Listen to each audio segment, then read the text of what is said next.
everybody, welcome back to another episode of the Bowhunter Chronicles podcast brought to you by Tacticam.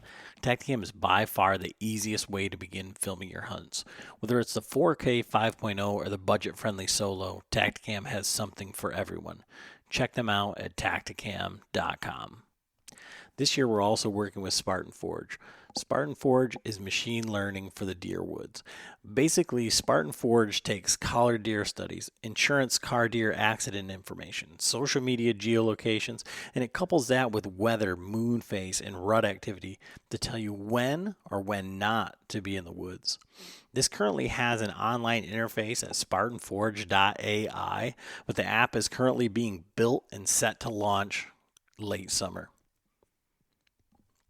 Once the app goes live, you can expect there to be a price increase, but if you use code BOWHUNTER, you can save 25%, and that will stick with you as long as you use the Spartan Forge services. So head on over to spartanforge.ai and get your free 14-day trial. All right, guys, so we've got a great podcast for you today. Mark Livesay from Treeline Pursuits, talking all of the common misconceptions for elk hunters. So if you're not familiar with Mark runs Treeline Pursuits, but I think he's most known for his e-scouting. So he is just next level e-scouting. He's created a course, much like Jason Samkoviak's whitetail hunting course. He's got an e-scouting course. Just Google him. Check him out, Treeline Pursuits on YouTube, and you'll see kind of the level that he's at with that. But, you know, he's been elk hunting for 30 years, very successful, does webinars, he does all sorts of speaking engagements, all sorts of things like that. And this guy knows where to find elk, and maybe more importantly, how to get away from people. So we're talking about the intersection here of finding where the elk go when people pressure them, and then finding where the people don't want to go, and finding those places where those intersect. That's what he's all about. Now, Mark runs llamas. He rents llamas. He does some guiding, some fly fishing guiding, all sorts of different things. But he is a Missouri guy here to help us out, and it's just a really great conversation. So I know you guys are going to like that. I know a lot of guys are, have always thought about going elk hunting or going elk hunting for the first time or trying to shoot their first elk coming from the east, and this podcast is exactly for that. But we got to do a little bit of housekeeping. Shout out to our new Patreons. We got Mike Nutto out in New Jersey, Joey Healy in Ohio, and then Marcus McElroy down in Louisiana. So if you're not familiar with Patreon, it's your first time checking out the podcast. Patreon is basically just a crowdfunding for creators that allows the loyal follower of the show to help out with operating costs. Again, I'm using that new editing program to edit this episode, and I think it turned out great. But let us know what you think. We are building a new studio to provide more consistent video content and an improved recording environment. And all that's done from donations from listeners like you. And for as little as 17 cents a day, you'd literally walk past that in the parking lot of the hunting area as you were going out there. But it really does help us out. And through our partners, sponsors, whatever you want to call them, we do great giveaways through quarterly giveaways. Tacticam this time is giving away a Tacticam fisheye package this month. Those Tacticam fisheyes, like I said, I really believe that is going to be the solo killer. I think if you had one of the Tacticam 4K 5.0s, a remote, and one of the wide-angle fisheyes, that's like the perfect beginner one-button, just record your hunt. Now, you're not going to be Heartland bow hunter with that by any means, but I think you can put together a pretty good video for YouTube to show your friends or whatever. And we've got a bunch of those. That's what we're going to be running this year. Probably Frank and Ernie are going to be running that exclusively, where John and I will be carrying the cameras. But we are also giving away one of the Hunting Beast tree stands. So I was in the second group to order. I didn't didn't get the first one. Those are already shipping. They were putting them together over Memorial Day, so I'm literally just waiting for that. Can't wait to get that in our hands. We're going to check it out, talk about it a little bit, and then send it off to the winner. We'll be drawing that winner, probably after the 4th of July. So you've still got some time to sign up. Base Map. So Base Map just got a hold of me. We're going to be having them on the podcast here very soon. We talk a little bit about Base Map and e-scouting and all sorts of stuff on this podcast. Base Map has some incredible new features. Like, one of the coolest things right now, they have an overlay that tells you the distance. It basically puts out like a ruler on your screen. And so as you zoom out, it just goes further and further. So where I see that being beneficial is in the dark, where you know that you've got a waypoint up there, you've got a tree that you marked and you're going in there and you're trying to find it. And you can pop that up and it says, all right, it's 60 yards in front of you, instead of just using an arbitrary scale. So I think that's going to be super, super helpful. But Basemap gives away a swag pack. They give away one of their pro memberships. And that membership, I mean, it's $30 a month. You can use code Chronicles and you'll save 20% off of that. So that's $24 for the entire year, $2 per month. And I think that's probably the best value, as we're talking about e-scouting. Mark is really big on Google Earth, but you got to have something for when you're out there in the field. And we talk about all of that here on the podcast, but we do that for Basemap. Spartan Forge, we heard them in the intro. They give away 1-year subscription. That app is right on the cusp of being released. So that's coming up. Zinger Fletchings, I'm going to be shooting Zinger Fletchings at the Total Archery Challenge to give them a full rundown and testing. I mean, right now, backyard distances, normal circumstances, they shoot just fine with my normal arrows, but Total Archery Challenge is really where we're going to be testing those out. But the guys from Zinger Fletchings are giving away some of those. And then we finally got the link live for the Vitals Live. So all of our Patreons get free access to live webinars with many of the guests that we've had on here. Dan Infalt, Garrett Prawl, John Eberhardt, Zach Fehrenbaugh. I mean, the list goes on, but guys that are talking about information for public land, for getting better. Andy May was just on there, Greg Litzinger. But by signing up for that, you also get access to the historical recorded versions, which there's plenty of information in the recorded versions. But being there live and being able to ask the question. So as you're listening to this podcast and you're thinking, man, I would like to ask this question to Mark or any of the other podcasts that you listen to, man, say, I wish I could do that. That's what the Vitals Live is. It's live. You get a chance to ask these questions to these experts. So if you're interested in that, you can check that out on patreon.com/Bowhunter Chronicles. Or just go to Bowhunter Chronicles Podcast, go to Bowhunter Chronicles on Instagram. You can sign up. That helps us out tremendously. But while you're there, while you're on our website, while you're on Instagram, we're giving away a 2021 Bowtech Carbon Zion. Brand new bow, same bow that I'm shooting. And, man, the thing, I'm super happy with it. I've been shooting the carbon bows from Bowtech for the last 5 years. And, I mean, this one is no exception. It's just great. Comes with an HHA Tetra single pin as well as an HHA rest. I mean, we're talking $1,000 setup.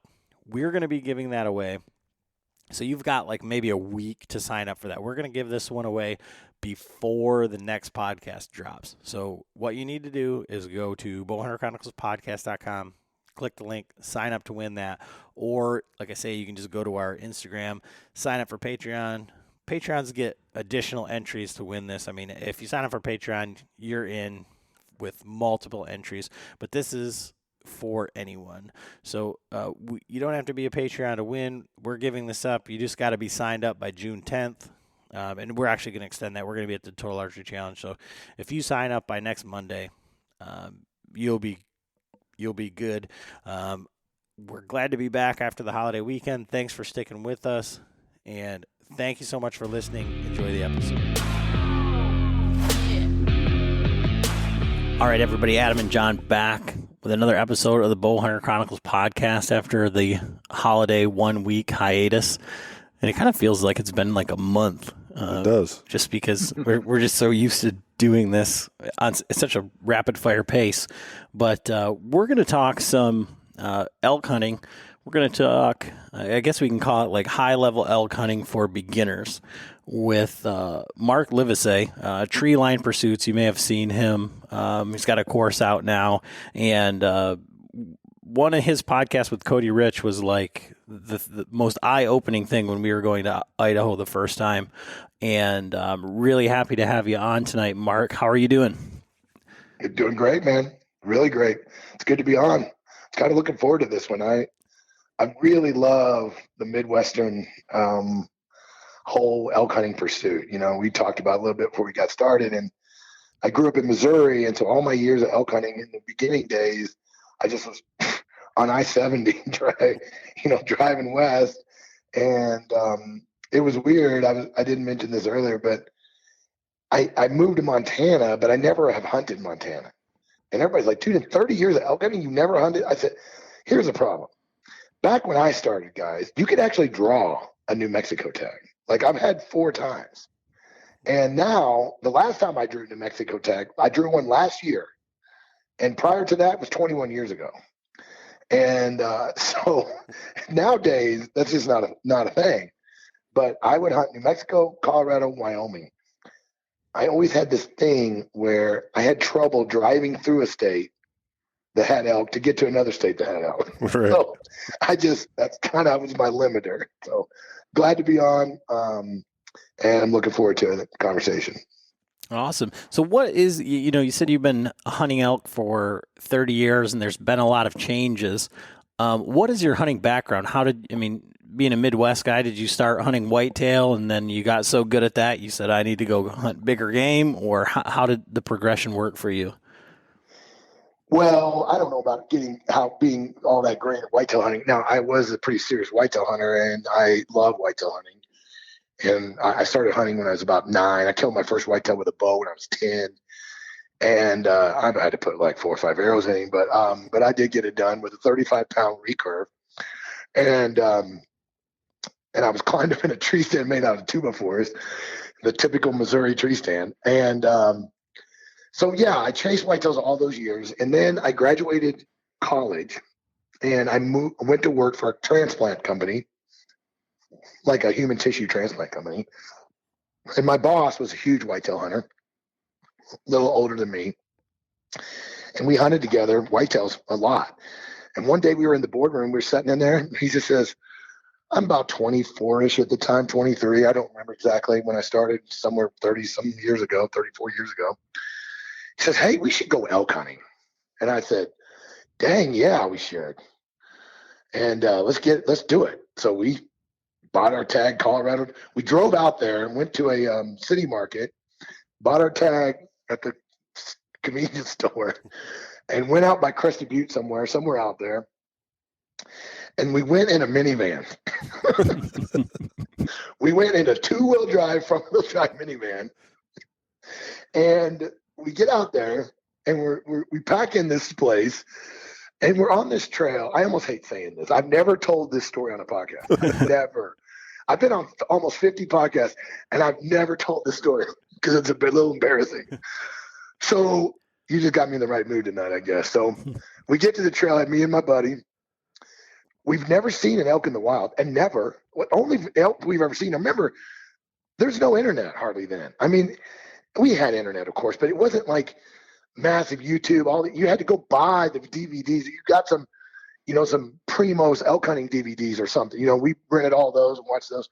We've never actually seen an elk.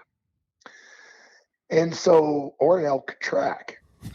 And so we get to the trail and we're hiking in. Man, there's just all these tracks. And we're like, holy cow, these freaking elk are just running up and down the freaking trails. Like, we're just going to kill one on the trail. The track's going every direction. We're hiking, and we come, finally, we're 3 or 4 miles or whatever we are, and we're carrying our gear in those days. I mean, I don't even know what our packs weigh. I mean, we're struggling. We're barely getting back there. And this, we get up over this hill, and it's kind of foggy, and it's kind of a nasty day, and it's the basin's kind of clouded in, and we can see this herd down there, and we're like, look at that. I mean, we ain't even been here 10 minutes. We're glassing, and then finally we hear a noise, and we're like, what was that? We're like, is that a bugle? We're like, we could hear it barely from down there. Finally, I'm like, that sounds like a cow, And we had freaking been stalking a herd of cattle, and we glassed them all up down in there, and we could barely see them. And so that's how our elk hunting started. So all those tracks obviously were not elk. And, I mean, it makes sense, but I think we probably, common sense wise, we should have figured it out, but we were so excited that we were in Colorado, and that we just probably overlooked the obvious. And it was fine. So we never saw an elk the whole time. And then I got super sick. The story's a little long, but it's interesting. So we pulled the minivan over. We saw some elk cross the road. Finally, see an elk cross the road. But we didn't get a good look at it. We just, boom, he ran across the road. So the next day we went back to the spot where they crossed the road, like good hunters would do. And I just marched up in the timber. I could see the minivan from where I was at. And I was up on the hill sitting, and I was just sitting on the stump. It wasn't middle of the day, but it was late morning. And I see something coming through the timber. I thought it was a horse. I mean, it looked like a horse to me. I'm like, he must have got loose. I'm kind of looking, and it's coming right to me, and it's just in the brush and pops out where it's more open. And I'm like, that's a freaking elk. And it walks right up to me. I shot that cow. I shot her at 6 yards, and she runs down and the blood trail was right behind the back lift gate of the minivan. She crossed the road and goes down in the ditch, and so ended up getting her. But that was my first elk, my first elk. And did that spike the passion there? Now you had to get a bull rather, or No, how did that go? Not really. I mean, everybody wants to kill a bull, obviously, and Right. The only reason I even killed that cow is because it's been a few. Well, we had all kinds of things like I don't think I'm going to shoot a small one at first. I mean, everybody says that, but in reality, you better shoot the first bull. When you first start hunting, you better shoot the first bull comes by. Right. And but we had big dreams, obviously. And then so I killed a cow that year, killed a little bull the next year, and then I don't think I didn't get one my third year. But anyway, so I had some good success in the beginning, but it really didn't matter, guys. I was addicted to the adrenaline. I was addicted to the fatigue. I was addicted to the toughness. At the time, I was in really good shape. I was really working out. I was doing triathlons most of that time. I was doing Ironmans on a pretty serious level at that point in my life, and even not really in the beginning, but kind of middle of the time. So I just loved the pursuit, and I loved the challenge of the hunting. Whitetail hunting is great, but it's tree stand. I mean, I don't want to diss whitetail guys, but a lot of whitetail hunting is who you have property to hunt on. You're as good a whitetail hunter as the property you're hunting. And so if you've got a good place to hunt, then you're good. Public land whitetail hunters, dude, those guys are serious. I mean, guys are getting it done on decent bucks on public land in Missouri and other states like that are really, really, in my opinion, next level whitetail guys. And a private land, I mostly hunted private land, and it was all who I could get permission. And so, but going out west and having access to all these places and all this public land and just being able to explore, I was addicted. I was just addicted. And I didn't miss an elk season for 19 years. And then I finally had missed one because of work. I started my own business. I got too busy, and I missed 2 years in a row. And I was almost suicidal. And my wife's like, dude, you got to go. I'm like, I can't. I said, we got too much going on. I just can't. Dude, she goes, I can't live with you if you don't. I mean, you're going to have to do something. I mean, this ain't going to work. So I started piecing together a few little hunts, went on a couple guided, went on drop camp, went on some of these, easier to deal with hunts, and just didn't like it. And then eventually I got back into it hardcore again, And then eventually I moved to Montana. 6 years ago, we packed up and moved to Montana, and it's been a dream ever since, as far as elk hunting goes. So from that perspective, it's something I was going to ask you a little bit when we were kind of getting into your course, but I guess it's as good a time as any. How do you go from the guy that shoots one out of the back of the minivan of sorts to an expert? And it's not like a backhanded question or anything like that. Well, for 30 years of experience would. Well, there's lots of guys that have hunted whitetails for 30 years and haven't killed shit, or like aren't good at it. So yeah, I'm just curious, like the level of like preparation, I think, is what you've kind of made a name for yourself with in the way that you go about your planning. Right. So. I mean, just kind of from that perspective. Let's just back that question up just a little bit. I am still the guy shooting elk out of a minivan. Let's just be honest. I killed a lot of elk a lot. I was trying to figure out. I don't know what my percentage. I'm not. I don't even want to try to. But I'm close to 60-70% as far as success on all the years. But I still have not killed a bull over 320. Still to this day. I've killed some right around that range, and but I'm looking for a big bull. My problem is, guys, until I moved to Montana, okay, remember what I said about I couldn't drive through a state that had elk to get to another state that had elk? Right. I also had the other problem of I couldn't let a bull walk by me. Right. So the first raghorn that would break off the herd just got shot. And then I can't tell you how many times I had killed an elk and then calling for somebody. And then as of the caller, had a chance to kill a giant. And it just, the way it worked out. But I love elk meat. My family loves elk meat. And I'm a Missouri whitetail meat hunter guy. I love the passion of the elk hunting. I'm not a trophy guy. I'm a little more of a trophy guy in the whitetail world because I just really worked hard to kill some really big whitetails. But in the elk world, I'm just now that I live in Montana and last year I had 5 elk tags. So now that I'm getting 3 to 5 elk tags every year, I'm dedicating 65, 70 days into elk season every year. I'm starting to get a little less trigger happy. And I'm looking for some bigger bulls, and I'm passing some bulls up, calling in different bulls.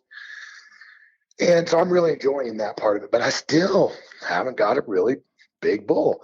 So guys, it's really difficult you don't want to define yourself by kind of how big a bull you've killed, in my opinion. Now I know Instagram, I know how that works. Right. But for me, in my course, and everything you never hear me talking about how many big bulls and this, and I wait for this, and oh man, I passed 100 bulls to get this bull. And that's not my thing. Okay. If that's what you're looking for, no, that's not what the course is. That's not what I'm about. And there's nothing wrong with that. I got a dude that I know lives in Bozeman. I can't say his name, but the dude has never killed a bull under 360. I mean, and kills every year. The dude's just a giant killer. I mean, absolute giant killer. But he'll go to the ends of the earth, physical, mental, spot and stock, forget the calling. I mean, just looking for that next level bull. And that's what he does it. And that's great. I love calling. I love alpine mountains. I love chasing them in their environment. I like chasing the herds. I'm addicted to that whole calling part of it. And so sometimes, you cross paths with the giant and sometimes you don't. And but I'm about killing elk. Okay. I'm about filling freezer, and I'm about having a good time doing it. I'm about not being stressed out, not wondering what to do next, being frazzled because you can't find any elk, having no plan B, having no plan C. That's the stuff I'm about. And we talked a little earlier about stringing together the odds. What can I do as an elk hunter to increase my odds exponentially? Because the average elk hunter is 10% archery, straight up. And it's actually less than 10%, because the average is 10% public land, do it yourself, non-premium tag draw is about 10%. Well, you start throwing in guys that are 60% chance successful, well, that drops the average guy down way below 10%. You got guys that go out there every year and kill elk almost. And that hurts the average tremendously. So if you're driving from the Midwest on your first elk hunt, I'm not saying this to discourage you. I'm just saying it's time to get some reality check. Absolutely. The reality is you're 5%. If you don't plan, and the only reason I say 5% is because that's just like the lottery. I mean, like you said, your buddy, the cow runs up and commits suicide at the car. And that happens. But that's the 5%. And but if you want to be 20% or 30% or 50 even, that's when I feel you got to start stringing together scenarios and odds, and I call them odds multipliers. You got to start stringing those together to increase your odds. And not the odds of killing a 380 bull. My buddy this year, I'm looking at it right now. It's sitting here in front of me. It's 390, and killed it with a bow. Absolute incredible shot. 390. It's the biggest thing I've ever seen. It's sitting next to the 3 elk I killed last year, and they look pitiful next to this thing. And but this dude's been hunting almost as long as I've been hunting, and he's killed some bigger elk than me, but he's never killed anything like this. And just the opportunity came, and he made the most of it, and there was no mistakes made, and the wind, everything. He had all those multipliers in his favor, and it worked out on a whole next level elk. And it's great. It's a great story.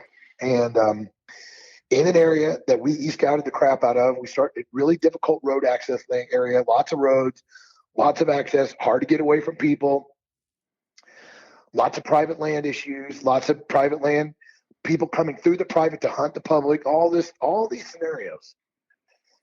And so it took a lot of work to really strategize on what the approach would be.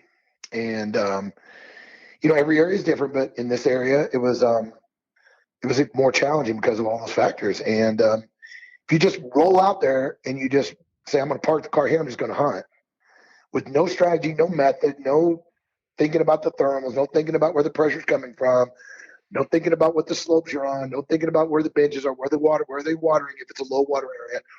Without a lot of thought on those things, your odds are you're not multiplying anything. Does that make sense? Yeah, you might as well consider yourself 0% at that point. Yeah. I mean, well, you're not zero because you like your buddy. You got those suicidal elk. Right. And there's a few of them out there. So it's really easy for us to listen to this, and I mean, John and I are just glancing over at each other, just kind of like half chuckling, because this is kind of like the way that we went into it a bit, and then for you talk about the whitetail public land guys that get it done. I mean, that's kind of like who we talk to and what we do here on this podcast. So, but it's really awesome to talk to you from the perspective of, not letting a bull walk by, because that, for the average guy or for the first timer, is a lot easier to relate to than the guy says, well, you got to let these ones go by and whatever. And, John's, taking some shot at an elk, and, I was in a position where I don't know how to score elk, but absolute giant from a Midwestern guy perspective, having seen elk that my dad has killed and, other things. I mean, and just being able to just all of the emotions that come together all at one time. And then you're going to say, well, I probably wouldn't shot that one. I would let him go. For guys on their first time going out there, or guys that haven't been successful, haven't seen elk, it's really nice to hear, from someone like yourself that, just go out there and walk. Yeah, put something on the ground.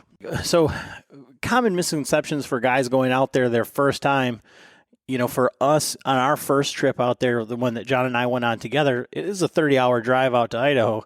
And so our expectations out there, we're all super excited on our way out there, and then we get there after driving for, we're zombies. We sleep for 6 hours and then head out. And then exactly what you said, we didn't run into cattle, but we started walking up the path and there's elk tracks everywhere. And we're just like, oh my gosh, yeah, we're going to kill one right here. And then we realized our packs were too heavy and just everything, the reality set in that A, we don't know what we're doing, and B, this is like huge country, and it's just kind of, we're looking at each other going, well, what do we do next? Well, what do you think we should do? What do you neither one of us have ever done it, so we have no idea. And you, man, that's the perfect lead in for what I was getting ready to say. So in my course, and I was worried about this because I know how guys operate. I'm one of them. And I'm just going to say guys, women. I mean, I know how elk hunters operate. They want to know. Everybody wants to ask me a couple of different questions. There's really two major questions I get. Well, number one, what's the best time to go? What's my best week? When should I go? I got 7 days. What's the best 7 days to kill an elk? Okay, that's the question number one. I get a lot. Second question I get, what's your key? What do you look for? What's the key things you look for? Like what's benches, north slope? Give me the list. And I'm like, okay. Those two things are not going to kill you an elk. They're absolutely not going to kill you an elk. Actually, those two things by themselves will be odds decreasers because of just what you guys just said. The number one problem that I find, especially with new elk hunters, is they absolutely do not understand the realities, and they do not fully understand their limitations. And they do not work around that. They do not have a plan for that reality or that limitation, or I don't say one, the list of them. And when they get out there, like you guys did, I mean, it's the same thing, guys. It's identical. They're like, whoa, this is harder, further. We're carrying more weight. These elk are living in, I mean, how can they even be on that slope? And you're like, it's overwhelming. It overwhelms people. It discourages guys. It causes regret. It causes indecision. And then guys start just making, I call it the wing it factor. They're just starting to come up with crazy ideas that they should do. Like, we should go halfway back to camp and hunt elk there because it's halfway. Well, there's no elk there. The elk are where you're at. They're not halfway to camp. They're not halfway back to the truck. But in their mind, they're like, oh, we could probably turn one up. But they're looking at elk, but they can't hunt those elk because they're too steep, they're too far, they're too whatever they are. And they're just not, it becomes, I don't know if I'm saying this or if this is making sense, but it becomes overwhelming for guys. And so that's why the first 5 or 6 modules in my course, and I've watched, I can see the progress on every student. And I can see guys just totally skipping these. They're like, all of a sudden they're in module 6 and they looked at nothing in the first 4 because they looked at the topics. One of them was realities. One of them is limitations. One of them is hunt planning. One of them is establishing core hunt areas. Another one is zones of pressure, and some different things. And they just screw that. I want to go right to the elk finding features.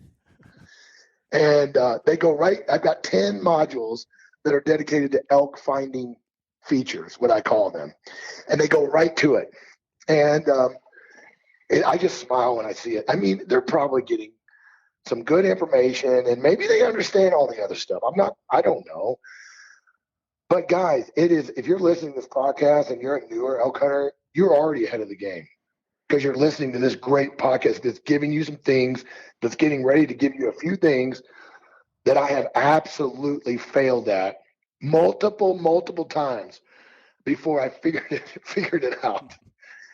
And the number one failure is in the course, I call it the hunt parameter. They get outside of the parameter that they're comfortable operating in. They either e-scout or they look for areas that are unreachable. They're out of their realm of possibilities, their packs, their gear, their fitness, their time, their vacation time, how much time they've got. All these things are deciding factors on your limitation. So it's not just physical. Everybody thinks physical. Dude, it's not. Now, physical is important in elk. Let's just be honest. It's at the top of the list. But your mental attitude, you got to be in the game. I know a guy, Ryan Lampers. I'll just say Ryan Lampers. You guys, I don't know if you guys follow him. The dude's, he's a killer, natural born killer. He will hunt an elk for 30 days. He will not see that elk for 30 days. We bear hunted this year. We packed in damn near 20 miles to bear hunt. Who does that? Nobody. We packed in 20 miles to hunt a bear that he seen the year before that he called Red Lightning. Okay. And he nicknamed it. He didn't get it. It ditched him. He missed it. One of the biggest bears he's ever seen. And this dude kills some bears. So he says, we're going back. I'm like, what makes you think the bear's going to be there? He's going to be there. I'm like, dude, in the same drainage 1 year later and 2 weeks different time frame. Oh, he's there. I'm just going to find him. I'm like, okay. So we load the llamas up. We pack in. Took us a couple days to get in. So we're, on a 12-day hunt, we're spending 4 of the days just getting in and out. And we get there. They glass, seeing a lot of bears. No Red Lightning. He said, he's there. I'm going to pack up to this ridge. I'm going to spike camp. So we had our base camp llamas. It's a 2.5, 3 mile pack straight up to this knife ridge where you can get a better view of the basin. So they pack, him and Brian Call pack up, and they're going to spend the night on the knife ridge. I stayed down to freaking fight the grizzlies off with the llamas. And packed up there, I get a text on my Delorme, Red Lightning is down. I'm like, what the freak? They go up there and kill that freaking bear. Same bear. No shit. He's done it with elk. And the only reason I'm telling you that story for you guys and the guys listening is, guys, this is a guy that knows how to get it done. There's no doubt about it. But we had no idea how many days it was going to take us to turn this freaking bear up. But he said if it takes him 12 days to turn him up, it's just going to take 12 days. And he also said, if I come out without him, I just come out without him. Yeah. And there's not many guys that I've ever met that are wired at that level. And I'm not talking about just killing a giant animal. I'm talking about the mindset of saying, I'm going in there to kill an elk. I don't care what elk. I'm going in to do it. I'm going to do what it takes. I'm going to get the plan together. I'm going to work the plan. And I'm not going to give up. I'm not going to falter when I don't see anything, when I get hot, when I get cold, when I get blisters. I'm just not going to worry about that stuff. So I'm going to overcome the physical. I'm going to overcome the mental and the fatigue and the missing your wives and your kids and all the things that go with elk hunting. Guys, those are real things. If you're solo hunting, the fear factor, the grizzlies. I do a lot of solo hunting. And everybody thinks I'm not afraid of grizzlies. Dude, if you're a grown man and you're not afraid of grizzlies, you're an idiot. I mean, you're an idiot. We saw 5 grizzlies on that hunt. And we had 2 in camp, close encounters, like really close. And all these factors are always in play. And it's not about the best bench all the time. It's not about the best meadow. It's about understanding the realities and limitations. And there are several. And we can talk about a few. So guys can kind of, when they hear them, you don't have to really explain them that much sometimes. It's just like, sometimes it's just like you need to hear them. And you need to understand, like, I mentioned parameters. Let's just talk about that one first. One of the first things I teach in the course is you got to set a hunt parameter. What does that mean? Well, that's a radius, basically. So let's say you got trailhead A, and the terrain is of X difficulty. Let's say it's moderately difficult. Now, when I say difficult, that varies amongst guys depending on their fitness levels, how off trail it is, how on trail it is, different things like that. So let's just say it's moderately difficult and you got trailhead A, and you guys are coming from, what states do you guys live in? Michigan. You're coming from Michigan, Flatlanders. And you're like, okay, we've been working out. We got our packs down. We know 5 miles is pretty good. We can do 5 miles multiple times, because if you kill an elk and you're by yourself, it's about a 4-trip operation. So 5 miles becomes 40 miles. I hope everybody understands. You're in and out. I hope everybody can do the math on that. Yeah. I killed an elk in Wyoming, and I had a 35-mile pack out. But it wasn't a 35-mile pack out. It was a 6-mile pack out. But I had it with my camp, and it took me 2 days and 35 plus miles. And it was killed me. It was brutal. That was the year I bought llamas. And but I was at the limit. My point was I was really at the limit of my hunt parameter. So I like to draw a radius, a circle, a physical circle, guys. It's that elementary. A 5-mile radius around the trailhead. Okay, that's my operating zone. I gotta work my hunt plan into that zone. Now, if I see something just past it, maybe I can flex a little, but I have to understand what I'm dealing with here. And a lot of guys just sit on their computer, start dropping pins, start looking at ridges. They don't, and then I've done it. I call it distance creep, and you start looking at things, and all of a sudden you're 10 miles from the freaking trailhead. You're like, okay, it's probably not going to work. But man, that's a really good looking spot. I'd really like to go there. We can make it there. Guys, it's not reality. That's not facing reality. And so how many guys are going, getting an elk in and out, what the temperature, what the heat situation is, and how long the meat's going to be okay. And also you have to work, I don't know which one of you two is the fittest, but you can't worry about who's the fittest. You got to worry about who is not the fittest. Right. So you have to work on your weakest link. And that's not a problem, guys. It's just a reality that you need to face. And if you plan your hunt around it, you're going to be successful. I'm telling you, guys, there's elk a mile from the road. You just got to look for them a little differently. And you got to look at the zones of pressure really carefully. You got to really analyze the roads. Maybe there's a creek you can cross, a river you can wade across that guys won't cross. There's just things you can do. If you're more limited by distance, there's a lot of things you can do, okay? And it's not always about going the furthest. It's about, like we said, where the most odds multipliers are not always the furthest from the road. Now, I like to hunt further away. I like to get away from people a little bit more, but it certainly is not a requirement. But when you set up your hunt plans, you start planning these things out, you start doing all these things that are required to elk hunt, having that hunt parameter is probably one of the most grounding functions, and it's so dang simple to do. And actually, OnX, I'll just give OnX a plug. I do not endorse any platforms. Guys, I use the right tool for the right job. I say this in the course all the time. I use Gaia, I use GoHunt, I use Basemap, I use OnX. But I use Google Earth the most. For e-scouting, there's nothing better than Google Earth. Simply fact. Fact. OnX ain't there, Gaia, nobody's there. But there are times I use all of them for different things. So with that said, OnX has a new function that most people don't even know about yet. It's called a radius tool. You create a waypoint, and then you edit that waypoint, and you say, put a radius around it. So you put a 5-mile radius around that waypoint. So you draw your access point, you put a vehicle, your car icon, whatever your icon set, whatever you're using, you say, drop a 5-mile radius. Boom. And now you're working with your hunt parameter. You drop a 10-mile radius. Whatever your radius is, you drop it. And then you start looking in that zone, 360, what's available to me? Where's the pressure going to come from? What's the features here? What kind of slopes do we got here? What kind of drainages? What kind of saddles, benches? That's when you can start breaking that core area down But if you start just randomly looking at a map, or you've got Google Earth up and you've got no parameters, you're wasting a lot of time. Most of the time, you're wasting a lot of time looking at areas that are outside of your reality.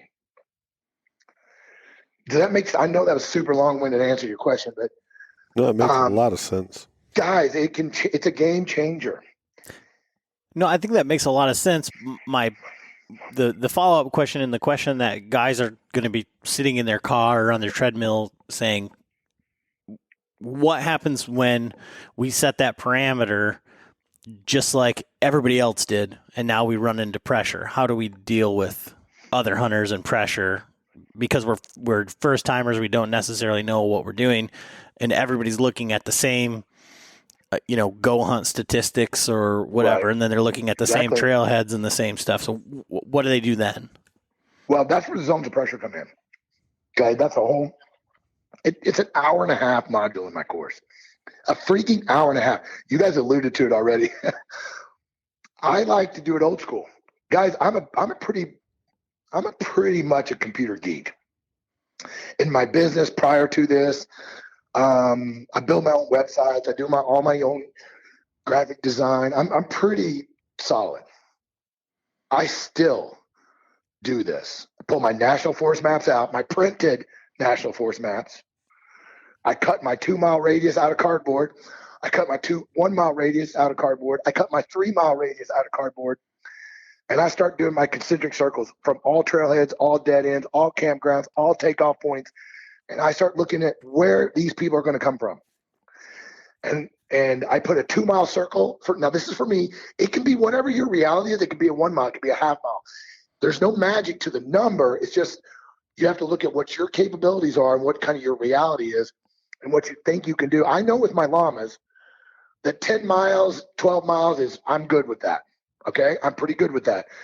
I've got enough llamas that I can bring an elk out one trip by myself, solo hunting in hot weather, 10 miles. Got it. So I draw a circle 2 miles around every trailhead, campground, dead end, access point, takeoff, anything that looks like a spot that people would park their freaking car. And then I do a 1 mile buffer around every road that's open. Physically shade with a highlighter, a 1 mile buffer. I've got some pictures I've been posting of guys that send me their maps, pictures of their maps, and how freaking crazy they've gone. And because they've done exactly they're just highlighting everything and they're getting it all figured out. If you go through this tag, you'll be shocked at what jumps out. Even in areas that are super high access, like there's roads everywhere. It seems like there's roads everywhere, there's access everywhere. There are still places, even in like Oregon guys are always on me. I always get all this question from Oregon guys, Washington guys all the time. Dude, we can't get away from people here. There's roads everywhere. I'm like, yeah, you can. You just have to work a little harder. Meaning you have to understand the pressure like to the nth degree. And you can't understand that pressure just looking at a map. You can't. You're not, as human beings, we do not have the capability visually to look at that map and see the remote spots very easily. But when you start putting this on these circles and these buffer zones and all the things we talk about, you start laying that out on your map, there are things that are going to jump out. Now, maybe in some areas, not as many as in other areas, but they're still going to jump out. Then you start looking at the places where the circles are not quite reaching, or maybe there's a physical barrier. Maybe there's a creek or a river. There's some other reason that's limiting access. You start analyzing some of that. Then you start looking at what's left. That's when you start looking for the features within some of those areas. And not only where, you also got to think about not only where there's gaps in the pressure, but what, after you go through and you think through things a lot and you're really going through this process, what's also going to jump out at you is how the elk are going to behave. Like, what are they going to do? Are they going to just move out of the country? No. Are they going to get into more rugged, isolated country if it's a high pressure area? Yes. What does that look like? What slope degree is that? Should I be looking at 25-degree slopes in a tight pressure area? Absolutely, you should. And normally I like 15 to 20, but if I'm freaking getting that pressure, I get into 20 to 30 degree. I'm looking for those slope degrees. I have a layer I turn on. I want to see the degree shaded. I want to see where that 30-degree slope is at. Because those elk know that 99% of the hunters are not doing that 30 degrees. They're just not. The other thing, like you mentioned, trailheads, guys, get off the trail. Get off the trail. There's elk within a quarter mile of those established trails. The guys just will not get off those freaking trails. It's like I don't know. It's like a pacifier. They feel like they can get out. They feel like they're not going to get lost. They feel like they're safer. They feel like when it gets dark, how many times has it been dark in your elk hunting career? You've been 2 miles from a trail. Not many, because not many guys are that comfortable with that. But I love that territory. That's the killing territory. 2 miles from a trail, 1.5 miles from a trail. Nobody is in those spots. I'm telling you right now, very few. I shouldn't say nobody because that's not true. Within 1.5 miles of an established trail, meaning it's showing up on the topo map, nobody is there at crack of dawn, and nobody's there till dark. They're always in those places at noon. Nobody has a problem being 1.5 miles from the trail at noon. Well, I shouldn't say nobody, but a lot of guys, they'll be in those prime elk holding spots, what I call elk holding spots, at noon. But you need to be there when they're coming from their feeding to their bedding at crack of dawn, and you need to be there at last light. And that requires really learning and really coming to grips with overland navigation at dark, or pre-route planning, I talk about a lot in my course. Planning your routes out off trail ahead of time before you ever go to the mountains. You got your whole day planned. Your whole route is planned out. All the features you want to hit, what time you want to be there, how much time you've got to get back to the trail, estimating 2 miles an hour, 1.5 miles an hour, whatever your pace is. There's a lot of planning that goes into it that guys just don't want to do, and I get it. You don't have to do it. But if you want to change the 10% success rate, that's what it requires. And in high pressure areas, one of the best advice I'll give you is get off the trail. Just get away from it. Don't go to a trailhead, for God's sakes.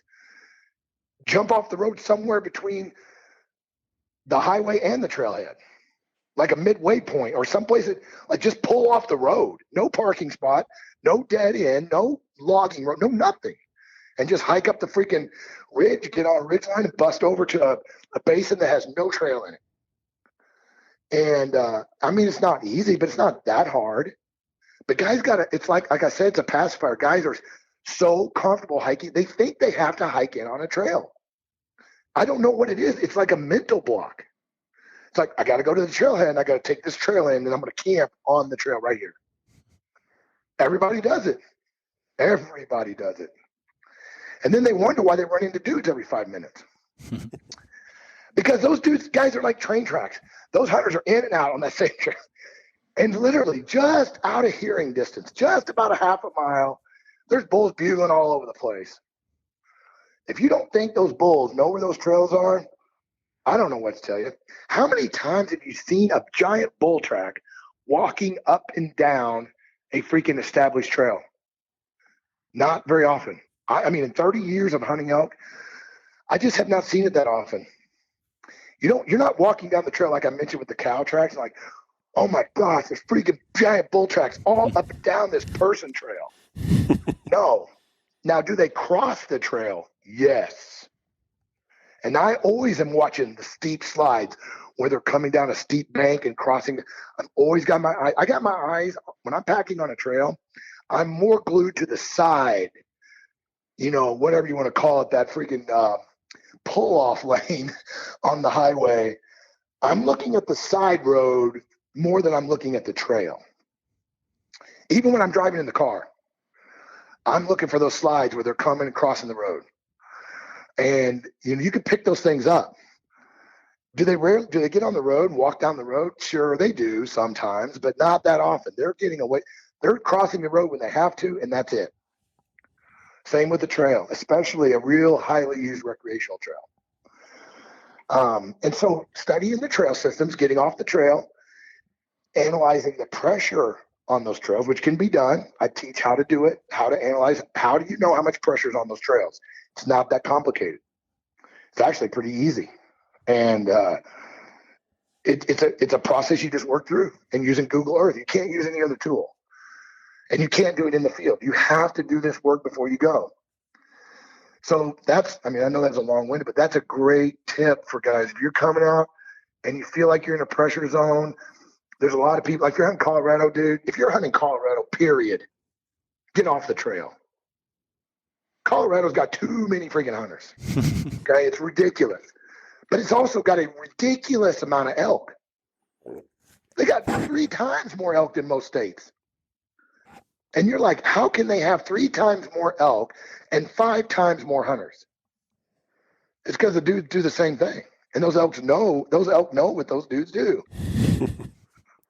And I know it's funny, right? It's funny, but the off trail is a really, really, really key. But it's hard. It's hard mentally. It's hard to kind of make yourself do it. And you feel uncomfortable because you're a little nervous about it, because that's how you can get lost. All the things can happen. And so people, they're just not comfortable with that navigation. So you have to learn that. You have to learn to live with it and learn to kind of work with it. So, maybe you don't want to do your whole hunt off trail at your first hunt, but you want to make sure you're factoring that kind of stuff in. I hope that makes sense. Sure. And for guys that aren't familiar with you and your style and everything, like when he's talking about paper map and using a compass, like it's like a giant Venn diagram of intersecting circles, and then where that's right. where it doesn't intersect is kind of those areas that you're kind of keying in on. Now, when you talk about doing the mile from every road, and you had talked about being able to find elk within the road, are you using that 1 mile as guys will road hunt that to avoid? Or are you saying that might be guys are going past that and you can look there for elk? Well, like, for example, one of the most popular things that people do nowadays, because they're lazy, and I'm not being negative. I mean, I'm speaking the truth. They're base camping. Okay. They're hunting out of a vehicle camp, with nothing wrong with that. I did it for years. My brother used to bring it. My brother's OCD is so bad. He can't function without a giant base camp with cook tents. And it's like a small city. So for years we hunted base camp. You kill a lot of elk like that, but it's not as lucrative. It's not as lucrative as not base camping. But I don't want to diss that, because one, it's fun to hunt base camp. You got your beer, you got all your stuff. It's fun. You're cooking meals. It's fun, but it's hard work, 'cause you're hiking in every freaking day. What I'm talking about is guys will drive the roads, and those roads get traffic up and down those roads. Guys will drive and bugle and listen and bugle, and they'll park their cars and they'll go off trail. A lot of guys will park their car on the side of the road, like I just mentioned, and hike in to hunt. Okay. But almost none of them. When I say none, I'm probably talking 95%. I'd be willing to bet it, are going more than a mile from the road off trail. Rarely. It's just not in the comfort zone of most hunters. So that's why I've kind of picked the mile. One, you can't hear an elk from the road that's about a mile away. It's almost outside of that hearing range. Does that make sense? Mm-hmm. So they're not drawing attention. And those elk have gotten used to hunting. They know freaking people are there. They know people are buzzing those roads at 4-wheelers and Raptors and who knows what, yelling and screaming and campfires and who knows what's going on out there. They just avoid them. And so they just kind of have this buffer zone, which I think is roughly about that mile. It's kind of the golden zone for me.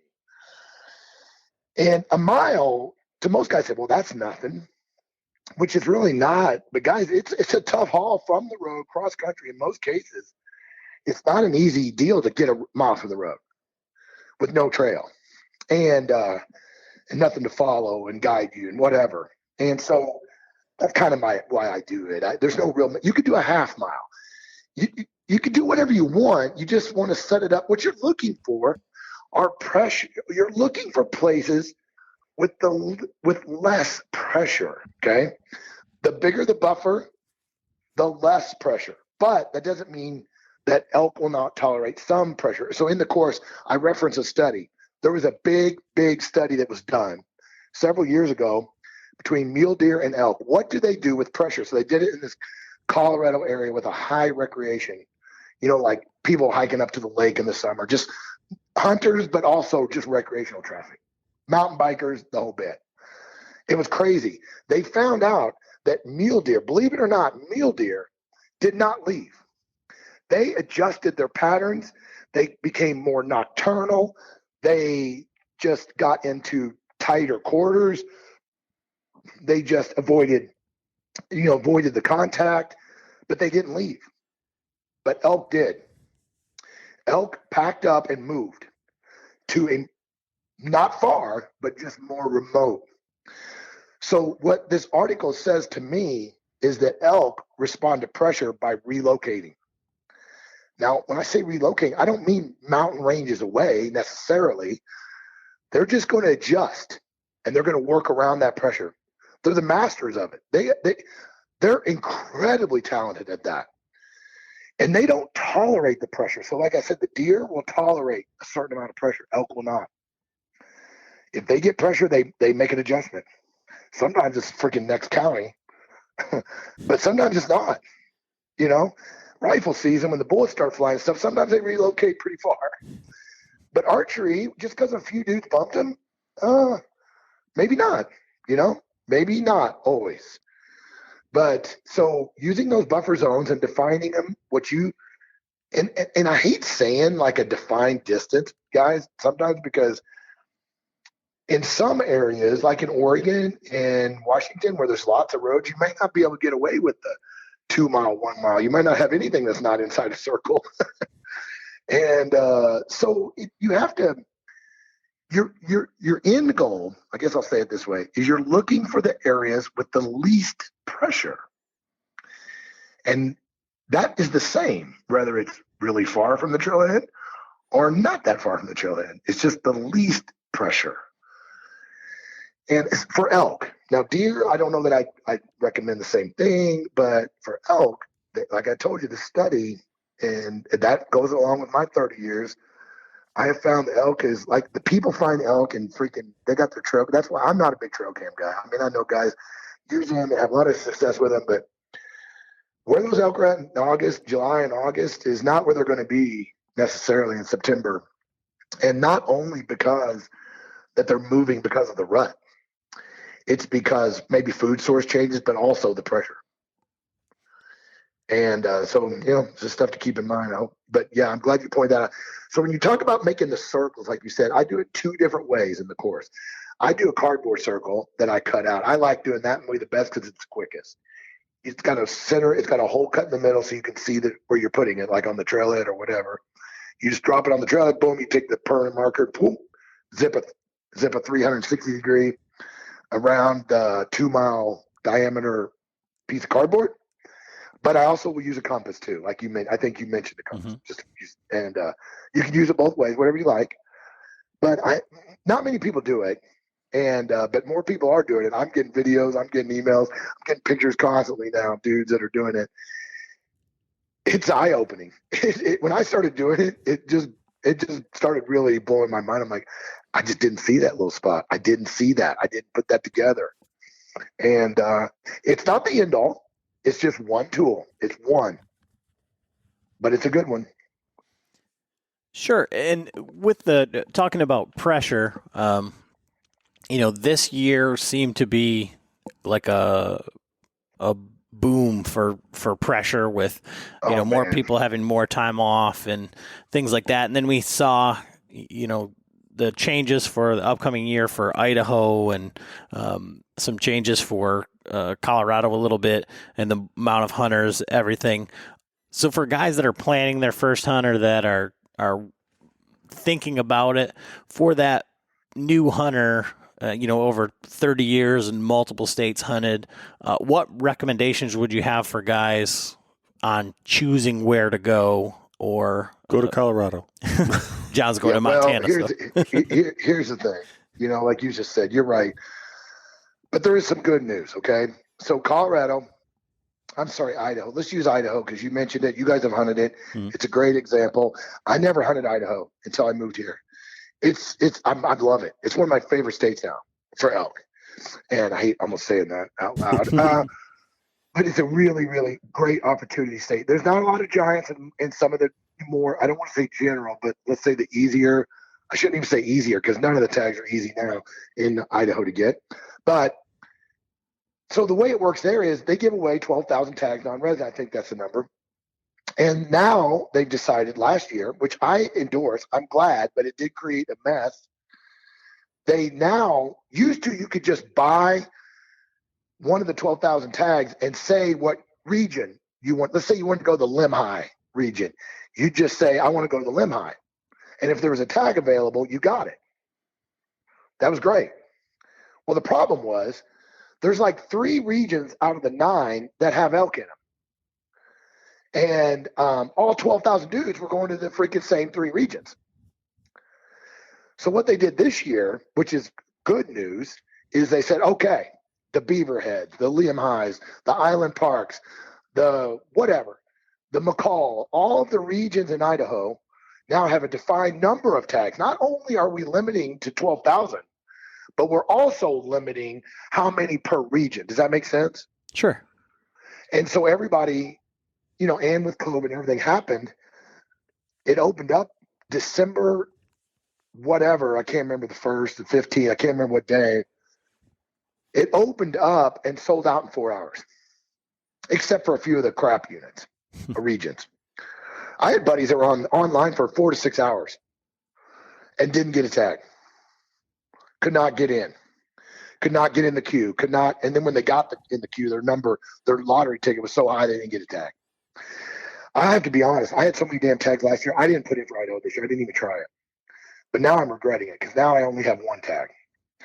And I'm kind of in a state of depression right at the moment. But I have 1 elk tag. I have Montana right now. That's it. I'm getting a little nervous. I've got a couple more draws left, and I'm going to have to go to Colorado. It's going to be Montana, Colorado this year, it looks like for me. And I'm not dissing Colorado. I cut my teeth in Colorado, and I love Colorado. You just got to be ready to deal with the freaking hordes. No problem. I mean, honestly, what we just talked about, the expectations, the off trail, you guys are way ahead of the game already. Just those couple little tips. If you're going to Colorado. So I was mentioning the good news. So the good news is, guys, it's really hard to get a tag in Montana now. It used to be really, really easy. Now you got to have a point or 2. Still not bad. Wyoming. I thought it was a shoe-in for me in Wyoming. Okay, 3 points. I had a buddy that was giving me his points, which is awesome. I love that. I went to Wyoming last year. So I actually had a chance to go this year again because they average points. And one of my buddies had 10 points and wanted to share them with me. I'm like, and another dude, 3 of us. And I was like, that's so gracious. You could draw a good tag, dude. No, I want to go with you. I'm like, that's awesome. Those are real friends, guys. When friends share points, they're friends. That's about, it's like sharing your wife almost. I mean, that's crossing a line. When you're giving other people your points. Anyway, this dude he's legit. So anyway, we had 3 points. I thought we were in for sure because last year 2.56 drew 100% in Wyoming. So I'm like, we're in. We got 3. We didn't draw with 3 points. And then I'm getting all these emails from other dudes didn't draw with over 3 points. So obviously, a buttload of people that have been setting on points put in for Wyoming. So we didn't draw. So what I'm saying is Idaho, Wyoming, Montana, those are great states that you can hunt regularly. Okay. You just got to get it in your plan. Every 3 to 4 years, you can draw a tag in all those states. But they give out the same number of tags. So the great part is the same number of people that hunted Montana 5 years ago is the same number that's going to hunt this year. Now they just sold out quicker. Idaho, same thing, guys. Same thing. Actually, it's better in Idaho. This is going to be a fantastic year to hunt Idaho because they limited the zones. So when you go into those zones, there's going to be a limited number of people in But they still gave out 12,000 tags. Last year they gave out the same number of tags, but they didn't sell out till June. But they still sold out. They just sold out quicker. Do you follow me on that? So there's no more people than normal, supposedly, unless they didn't follow the rules. But there's the same number of tags. Now Colorado is a different beast because it's over the counter. Anybody can go. And so you got to be, I suspect that those days of the over the counter Colorado tag are coming to an end. I would suspect that there's just the sheer pressure and the resources and the trail. I went to a trail in Colorado that had over 100 trucks there. Holy. I pulled up. I'm like, you got to be freaking kidding me. They were camping in the road. There was no place near the trailhead to camp. And I was like, we had our llamas, thank God. And we're like, and we went in, believe it or not, there's over 100 rigs at this trailhead. We packed in with our llamas. I was in there for 8 days, never saw a person. Never saw a human. How, I don't know. Because we were off trail and we were 8 miles from the trailhead. And that was it. Nobody wanted to do that. And it was a 4,000-foot climb. So my point is, most of the states are still great because they're not letting in just mass numbers. They're just selling out quicker. Yeah. So Idaho, if I was telling guys my strategy is, I hate to say this, but my strategy is I'm always applying, always Idaho, Montana, Wyoming, always. Every year, all the time, earning points. Obviously, you can't earn points in Idaho, but getting my points in Wyoming, Montana, no problem for me because I'm a resident. But if I wasn't, that's what I'd be doing. And then I'm also applying in New Mexico every year because it's a lottery and you can win it. Somebody's got to win it. I'm in the Arizona game, but I've got 16 whatever I got points. One of these days I'm going to draw a tag. I've never drawn an Arizona tag ever, and but if I was new, I'm not saying I would get. I don't think I would get in the Arizona game. It's almost a waste of money. I'm sorry, but it is. There's a random component, but it's very little, and it's just you're better off to buy the super tag. I mean, your odds are almost the same to buy the super tag lottery. I mean, it's not exactly true, but it's not far off. Nevada, elk tag. Are you kidding me? In your lifetime? I don't know anymore. I really don't. There's so many point holders in Utah and in Nevada that the chances of drawing a tag in most of the really like top-notch stuff, man, it's going to be really difficult, guys. It's going to be really, really difficult for a lot of years to get a tag. And the over-the-counter tags in Utah, they're just not that great. I mean, you can kill elk, they're there, but I'd rather go to Colorado for me. More elk, more opportunity, far more elk, and about the same number of people. Utah gets hammered too, so the over-the-counter ones do. So that was a long-winded answer, but those are the states I'd focus on if I was new. Don't just go to Colorado because Colorado's easy. Okay, I get it. It's easy. You can just get it and you can go. Put in for the preference points in Colorado, guys. It only takes 5 points to draw a really good tag in Colorado. I almost hate saying that too, because I got 8 points and I'm about ready to cash in my 8. So don't start doing that till next year. But yeah, you can't in Colorado. All the best tags are like under 6 points. Now, except for the primos, there's like about 10 units that take 20 points. So there's kind of a no man's land in Colorado. So like if you have 5 or 8 points, you might as well go because you're going to have to wait till 20 to get the good ones. I mean, the number 2s and the I think at 10 and 61 and those kind of units. They take 28, 27 points, guys. And so in your lifetime, if you're starting right now, you've got a 0 chance.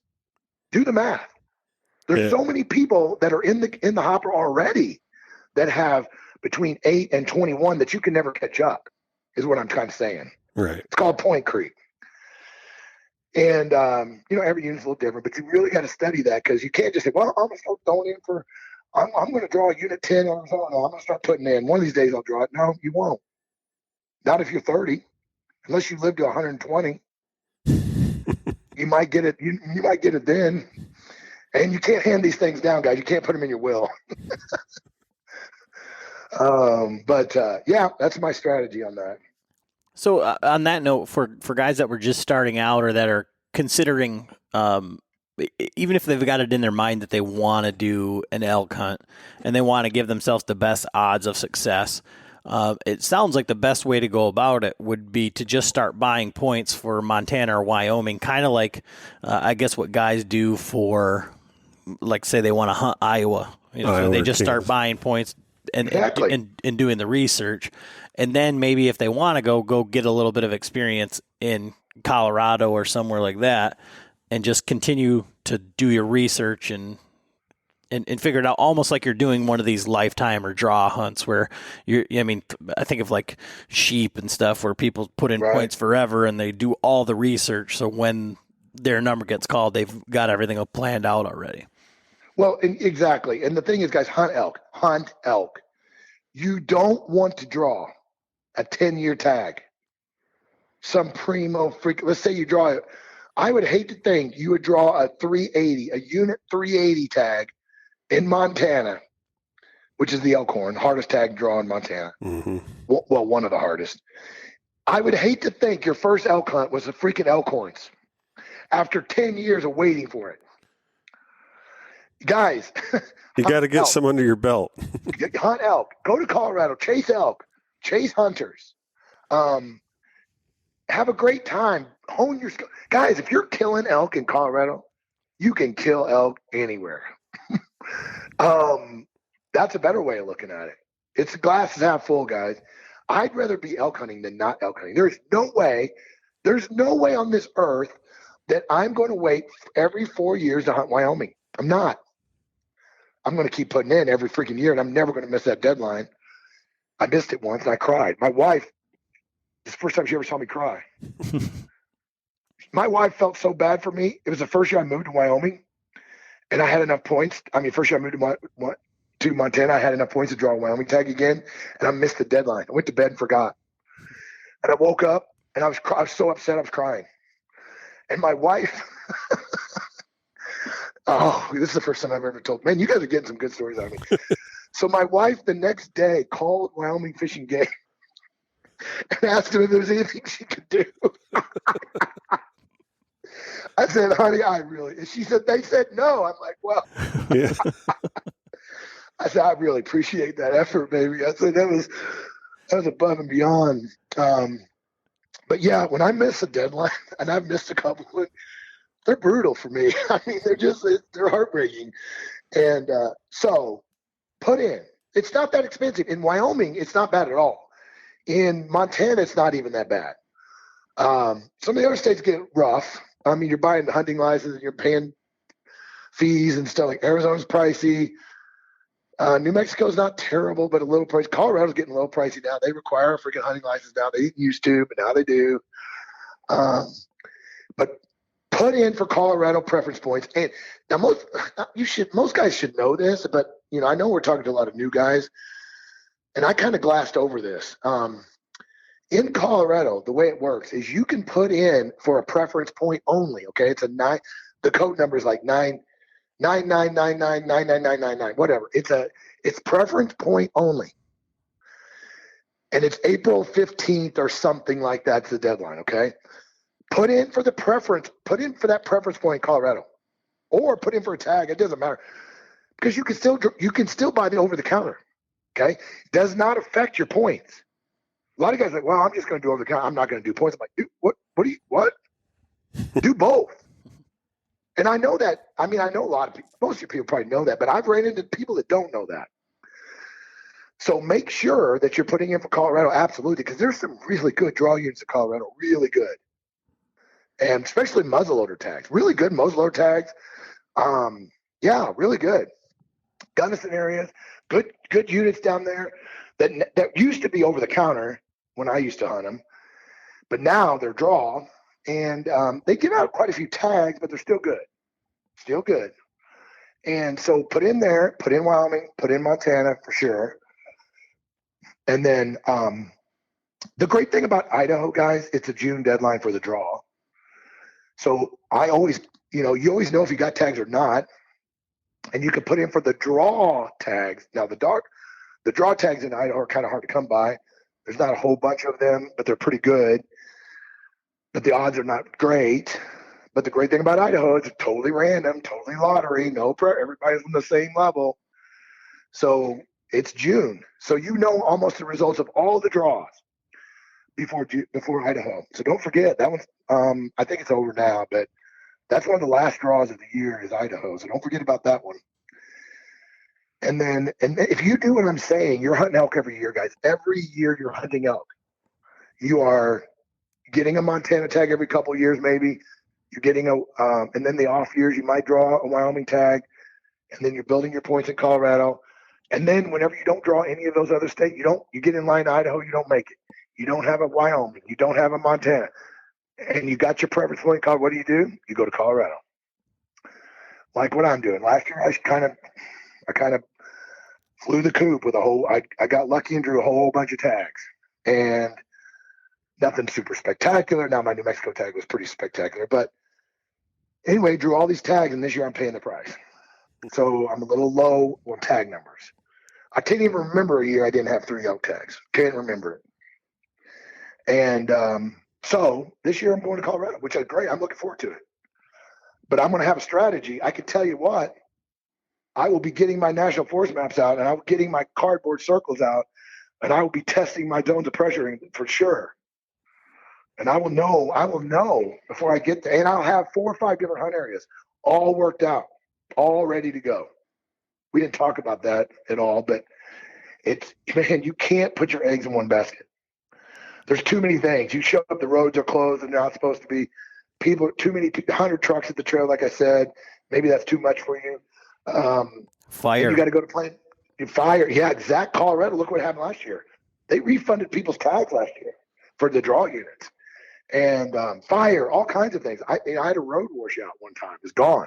We couldn't even get 20 miles from where I wanted to go. And then we just moved to Plan B, already ready to go. And I wasn't upset because Plan B was almost as good, if not equal, to Plan A. Yeah, that happened to me last year going to Montana. Our Plan A was on fire, so we're like, oh, But did you have a Plan B ready to go?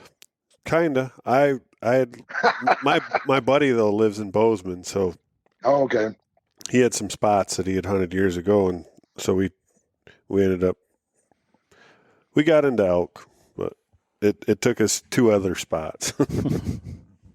But it definitely was eye opener, like going out and like having, like you said, having all of our eggs in one basket for me. And after our Idaho trip, I was like, we did a lot of research, but we didn't exercise our plan C or D or anything like that. They were kind of in play, but we got stuck on. We didn't want to leave elk to find elk, but we also didn't know what we were doing. And we should have moved our camp is what we should have done, because we ended up, you talk about that 5 miles. We were doing 5 miles every single day back and forth to get to these elk. And we should have just picked up our camp and moved it to this creek that we hit every day on the way back, which was maybe about a mile from where we got into the elk. And that would have been much better. But again, we were just excited that we found the elk and then we were overwhelmed at kind of what to do. Well, guys, it's, and here's the other, I love when you guys say things like this, because it's just like so freaking, you think that you're not the exception. I mean, let's just be honest here. This is the majority. Okay. So in that particular scenario, were you guys vehicle camping? No.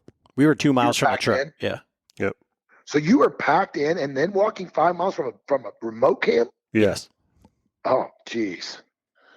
Yeah, you guys need to have your heads examined on that one. But usually what happens with the base camp, okay, guys get comfortable and they kind of like it, and it's too much. And it's like, well, we only got 2 days left, and let's just keep doing it. And it's too much trouble, or, we've already got the tents up and they're going to be wet, or what a million reasons why they won't tear that cam down and freaking move. Or they've seen a couple of elk. That's another problem. Guys see just enough to keep them there. Okay. It's like you about ready to give up and you see a cow walk by. You're like, dang, okay, there's elk here. And you're like, oh, and I know it's hard. It's bird in hand, guys. It's hard to give up the bird in the hand, even though it's a freaking sparrow and you're looking for a mallard and you got to give it up to move to the other spot. Guys, you'll never regret. You will never regret exploring new country. Never. I've never moved my operation. I've never moved in 30 years, I've never made a massive move. It said that was stupid. Even when I didn't kill elk. Now, I never moved to camp when 6-point bulls were running around and I was fighting for my life either. I mean, let's be honest. You're not moving because things are great. You're moving because there's nothing or it's marginal. And the marginality keeps a lot of guys stuck in the rut. The other thing that, that's really bad on Midwest guys, I hate to pick on Midwest guys, but I was one of them and I did it. This is a really, really, really important aspect. And if you're listening to this, I hope you're paying attention to this. If you are a veteran elk hunter, okay, and you've been traveling from Michigan and you've done 2 years of elk hunting like you guys have been, you have to be careful of a very, very serious problem. What happens is you're going to find a spot or you're going to run into elk or you had an opportunity last, you guys had opportunities, okay? And you'll be like, well, we're going back there. You got to be careful about going to the same places all the time because you've got it already worked out. It's comfortable. You're like, you know where to go. You know where to park. You've worked out the ins and outs. It's comfortable. Next thing you know, 10 years later, you're hunting the same damn spot. I know guys that, well, we're going to elk camp. I'm like, really? Where you guys hunting? Oh, same place. I'm like, what do you mean? Like, what do you mean like same place? Oh, yeah, my family, we've hunted the same place 25 years. We just camp, and that's what we do. I'm like, huh, are there elk there? Well, we've killed a couple in 30 years.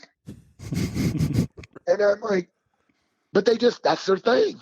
I'm not dissing them. I think they like the camping and the family part more than they like the killing part, which nothing wrong with that. There's nothing wrong with that's your priority. But if you're going to kill elk, you got to go where the elk are.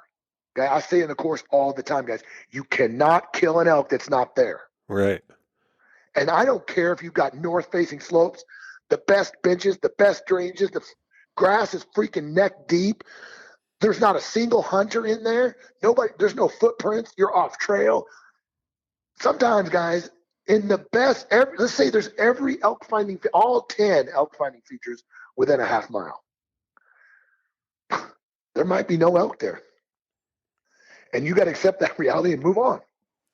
It's no problem. Hey, the grass is greener. The odds are, if the elk aren't there, the odds are the elk are somewhere else. So you're increasing your odds going somewhere else. But you don't go somewhere else easily. Guys don't do it easily if they do not have it already worked out. And when I mean worked out, I mean all worked out. I'm talking access, driving directions, campsites, routes, downloaded the maps already. You've got all your hunt area maps already downloaded to your hunt application of choice. Everything's already built. Everything's already ready. You're familiar with it. You've done the zones of you're as intimately familiar with option number 4 as you are with option number 1. If you take that approach, guys, you're never going to be in camp. Remember what you guys said to me earlier? Like, we're walking in there and we didn't quite know how to tackle this. We didn't know when we moved the camp. We didn't know what to do. We're asking each other, what should we do? Right? Yep. Mm-hmm. You're never going to say those words. If you've got that written hunt plan, you just pull it out. Well, let's look at what we got here.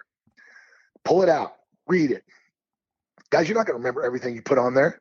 I write them out in writing. I have a template I use. Morning, midday, evening, every day. My strategy. Do I follow it every day? Hell no. Do I follow it most days? No. But I'm looking at it. And it's giving me ideas for the day that I'm working on. I'm like, tomorrow, I'm laying in my tent with my headlight on. I'm looking at my hunt plan. I'm like, oh yeah, man, I forgot about that spot. I'm looking at that ridge. I forgot I made some notes about that. I'm going to go there in the morning. I'm not going to do what I originally planned in the morning, but I got that information from my hunt plan. Does that make sense? That makes a ton Guys, of I sense. can't tell you how valuable that is, because you guys know, you guys were hiking 5 freaking miles to find elk every day Yeah. just to get to the elk. And then how many miles you have to actually do to actually hunt the elk. Another And couple. so you guys had to be half brain dead. Oh, we were screwed. Well, that was the So thing. you're So not making good decisions. You're not processing information as well as you are at home when you're sitting around thinking about it. And when you're in it and you're wet and you're cold and you're hungry and you're tired, your brain is just like, and that hunt plan you pull out, oh man, yeah, okay. We got some options. I got more options. And people don't even realize what kind of pick me up, what kind of energy that you can get from those when you read that option and you kind of forgot about it and you read it like, oh man, I know what I'm doing tomorrow. We got a plan. right. God, it's so much better than laying in the tent, just scrolling your freaking Onyx, trying to figure out Where are we going next? Where are we going today? Yeah, because that's, you can't, what you're talking about is kind of like what happened to me last year. Is like, I kind of, like I said, put my eggs in the basket, but I had let my buddy, like, he's like, oh, I got the spots. I've been in scouting. And then, like, the week before we went out, it caught on fire. And he's like, well, I got some other spots. That, I was like, oh, man. Now I felt like an idiot because I'm going out there half-assed. You're counting on him now. Right. And it's like, I won't let that shit happen again. But what you're talking about doing these hunt plans and stuff, I was laying in the tent, like you said, and I'm looking at my freaking, I'm using my base map, and then it's like, okay, where am I going to hunt tomorrow? What are we going to do? It's like, that's the worst feeling ever. Oh, it's terrible. And so having a hunt plan, like you might not use it, but when you need it, you got it. Man, that would be, I definitely would have been. Here's the thing too, okay? If you write out a hunt plan like I described in this course, like it's like, let's say for example, on a 7-day hunt, I recommend doing 5 days of hunt planning. You don't need to do 7 full days because you're never going to plan a hunt for 7 days and follow it for 7 freaking days. Nobody's going to do that. But if you have 5 days worked out, that gives you enough days to ad lib other days, check things that well, let's be honest, on day 1, you go up to Ridge and you call elk and you call 2 bulls in and you miss one, you're probably going to go back to the same ridge. So you don't need 7 days worked out is what I'm saying for 7-day hunt. If you go 7 days and you work through an entire freaking, if you're on a 7-day hunt and you've gone 5 freaking days of your hunt plan, you haven't seen, heard, or felt like you're eating elk at all, you need to go to plan B anyway. So you don't need a 6th and 7th day because you're out of there in 5. But here's the thing. Here's what I was getting ready to say.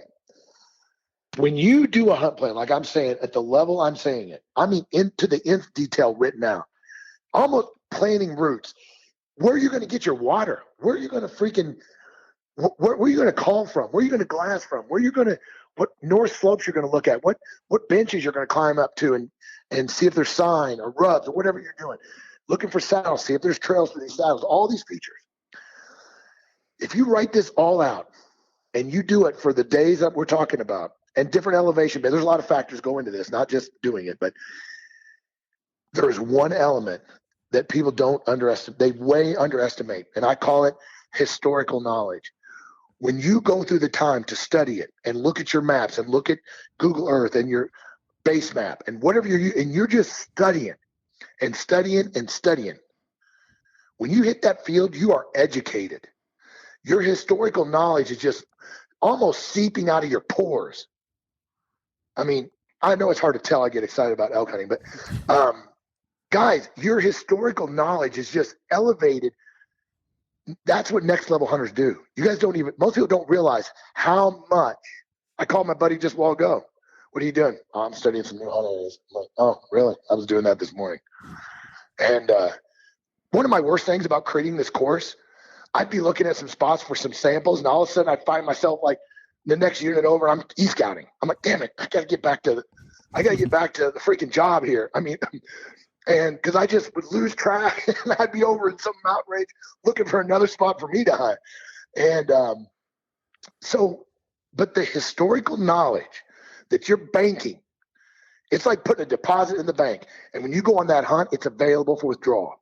Okay? There's no other way to describe it, no better way to describe it. But if you don't, you're like your buddy. Okay? He's got the spot. You're kind of counting on him. You've got no historical knowledge.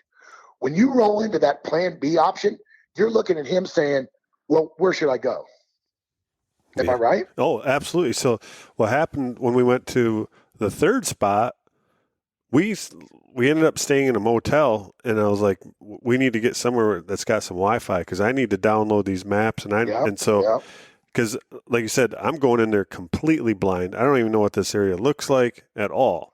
So I spent the night in the motel downloading the maps, my base map, and then trying to get some knowledge of it and, looking at it. And they had hunted that spot 2 years ago. And so that's where my buddy Mark wanted to go in and, because they had a base map or base camp set up where he could have his beer and, do his day hunts because he was the kind of guy. Nothing wrong with that, man. Right. Nothing wrong with that. But he was like, well, he's the guy that didn't do any prep. He like rode his bike twice and hiked the sand dunes with us twice, bought his pack the week we were heading out. And the first we packed in, we're going to pack in 5 miles and we've planned for 10 days back in here. And in the first mile and a half, he got a blister that was so bad we had to quit at 3 miles. Well, and that blister was so bad that he had trouble even hunting after that.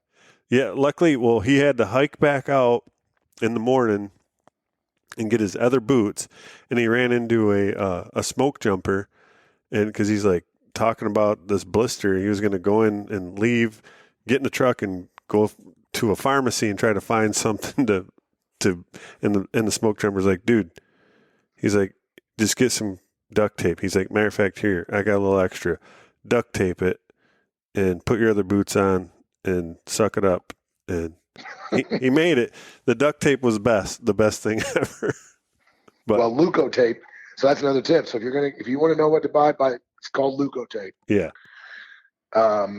You can't go in the mountains without Leuco tape in your pack. You got your elk tag, and right next to that you got Leuco tape. And those are top two. Foot problems. It's one of the bigger hunt killers out there.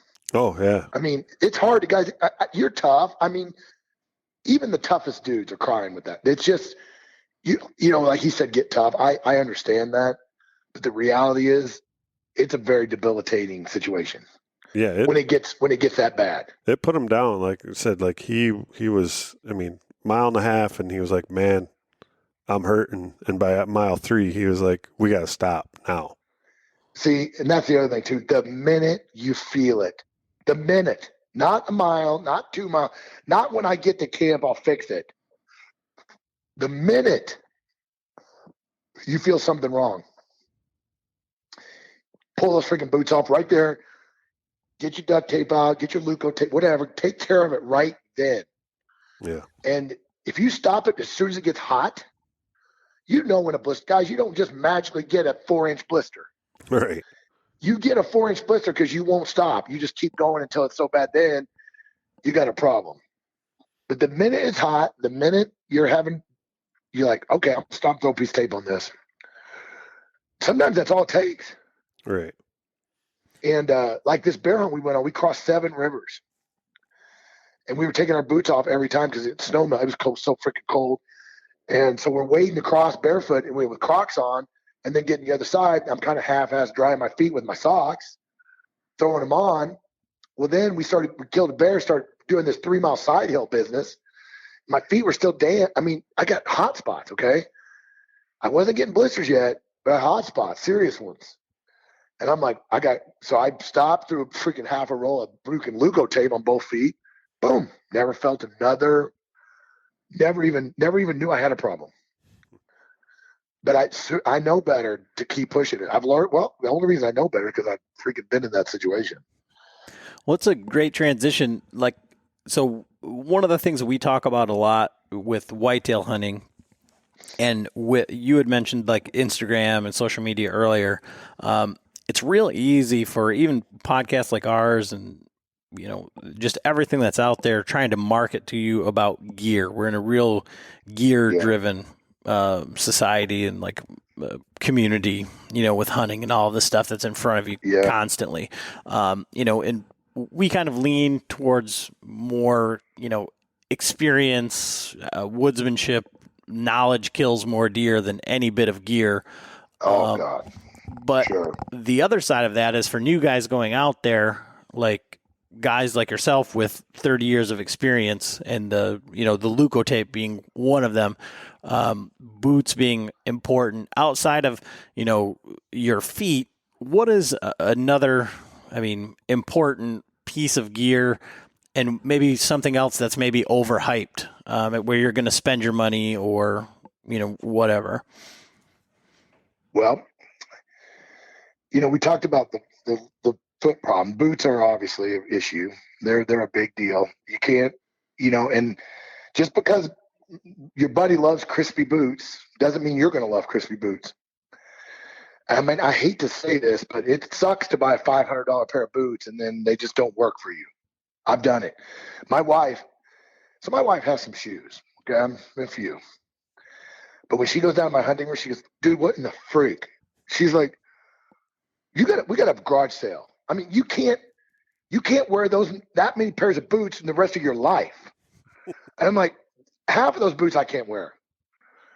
She goes, "Well, you need to sell them." And I said, "Well, you know, someday I might wear them." Yeah, you can't give up your boots if you're not. I don't know. There's just something about it. You're never going to wear them, but you're not going to give them to somebody else. But anyway, I have a lot of boots, and it took me a while to figure out which ones work for my feet, which ones work for my width, and things like that. So boots, obviously, you can't hunt elk with bad feet, guys. Oh my gosh, you just can't.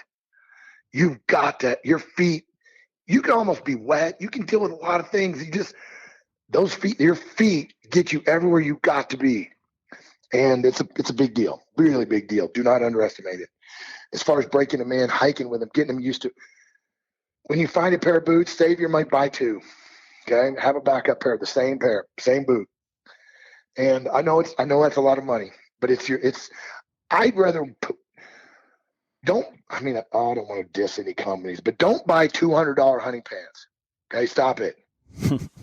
Don't buy $250 hunting pants. Buy a pair of $60 Prana pants on sale at Go Hunt. And dude, I hunt 30 days in the same pair of pants.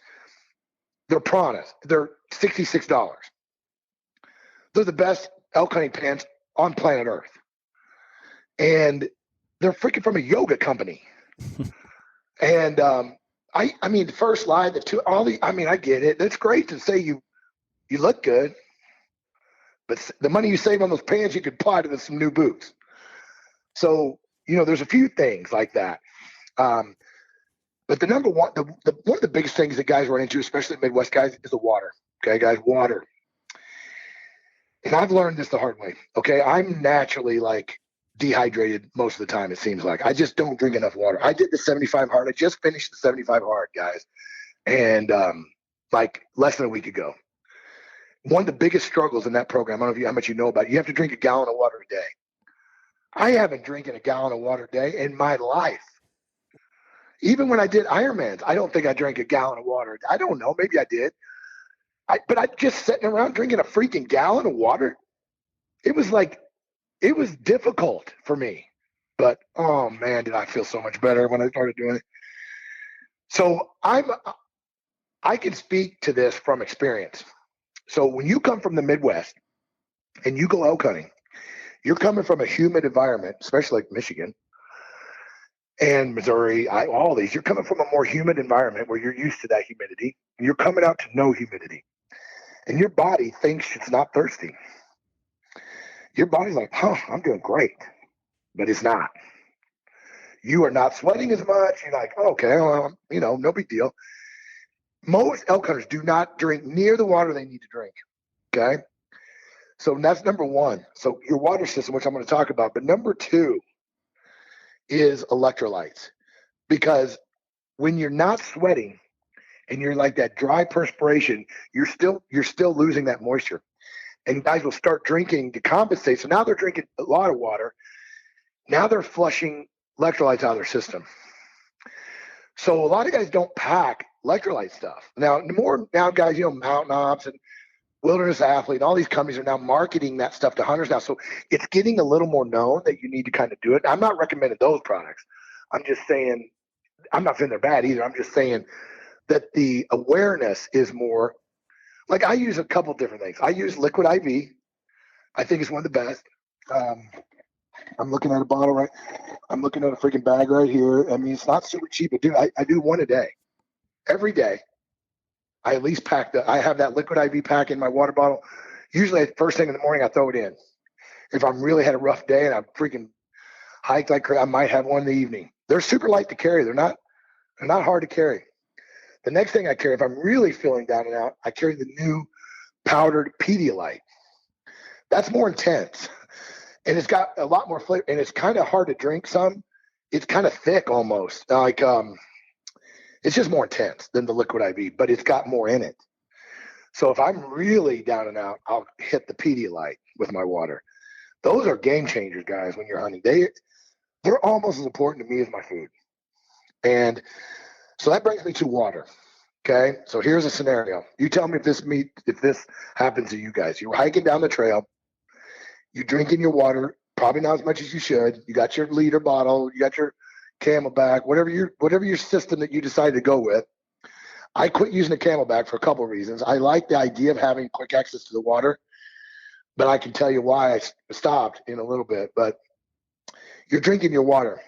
Well, you hit a creek and you got half a bottle left.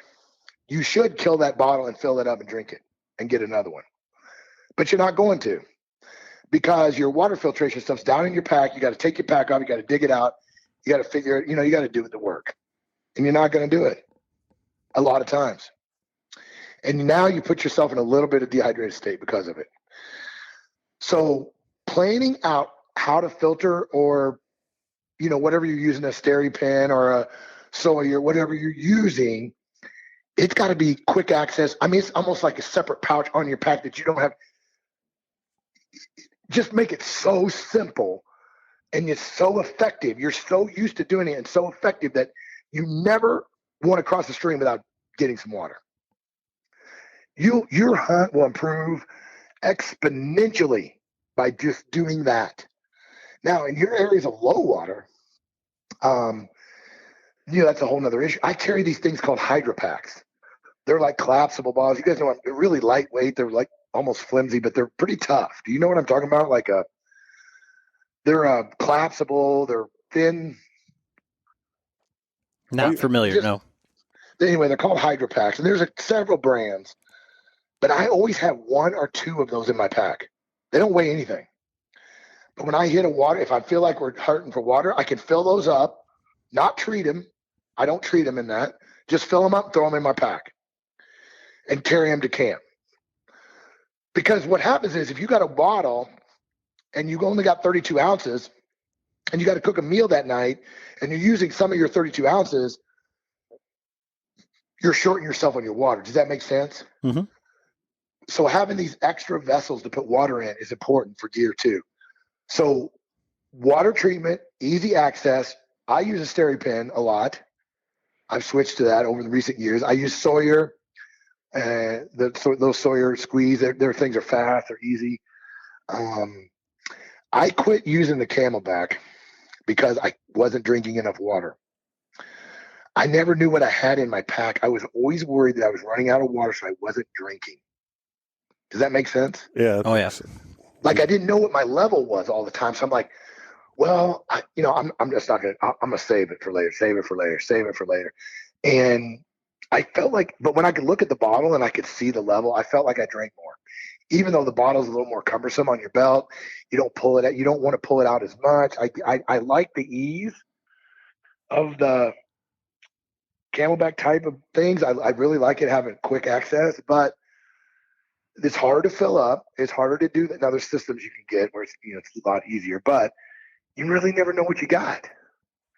And I always felt that was a problem for me. So I just, in the last few years, actually, just the last few years, I've switched off of that system and gone to a bottle system. I go with one Nalgene bottle and 2 Hydro Packs.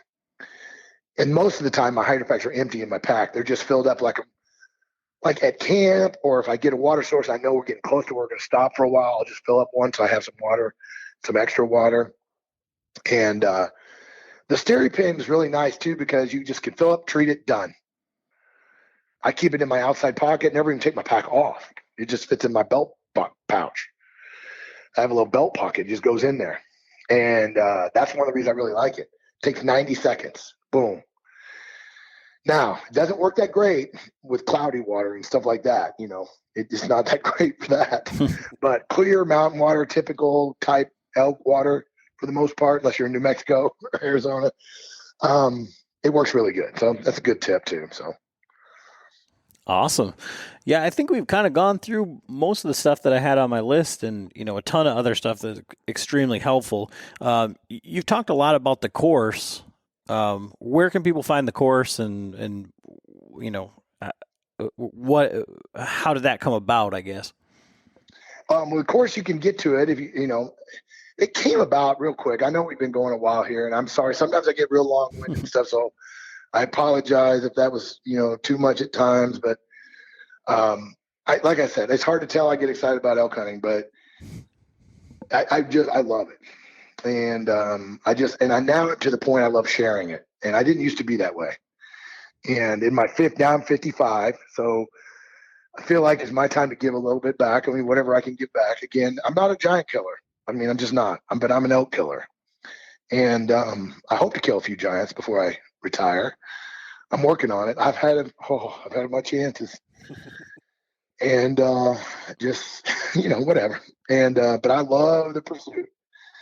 But anyway, I became good friends with Ryan Lampers, and the dude's like probably one of the best elk hunter, mule deer hunters I know personally, definitely in the top 5.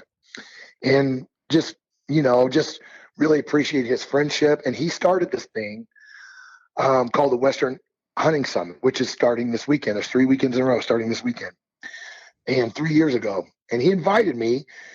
Him and I talked one time about a hunt, and I started giving him some e-scouting things that I did, and whatever. He's like, dude, what? He's like, what are you talking about?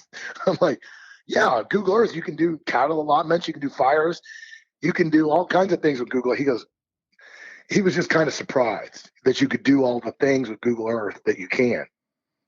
I said, yeah, it doesn't come that way, but you can install, you got to set it up. And I said, it's the ultimate platform for e-scout, ultimate. And so anyway, he goes, well, you should come to the summit and talk about it. I'm like, okay, sounds good. That'd be fun. So I went to the elk hunting summit, talked to e-scouting, and I just got so many great freaking responses. People were like messaging me about all this stuff. So then I thought I'll do a couple YouTube videos. And so I did, dude, and it's like your podcast. I mean, I did my YouTube videos like we're doing this podcast. They were 2 hours. And when I got done, I'm like, nobody's watching a 2-hour e-scouting freaking YouTube freaking video. Who watches a 2-hour YouTube video? And I'm like, that's crazy. That's too much information, way too much. And man, people were messaging me saying, man, I've watched it 3 times. I'm like, do you not have a life? Like, what? What do you mean you watch it 3 times? And I was like, and so I had all these plans to do YouTube. Well, you guys know YouTube, they're not very friendly with hunters nowadays. And you also know it's hard to organize stuff like in a row, like chapters.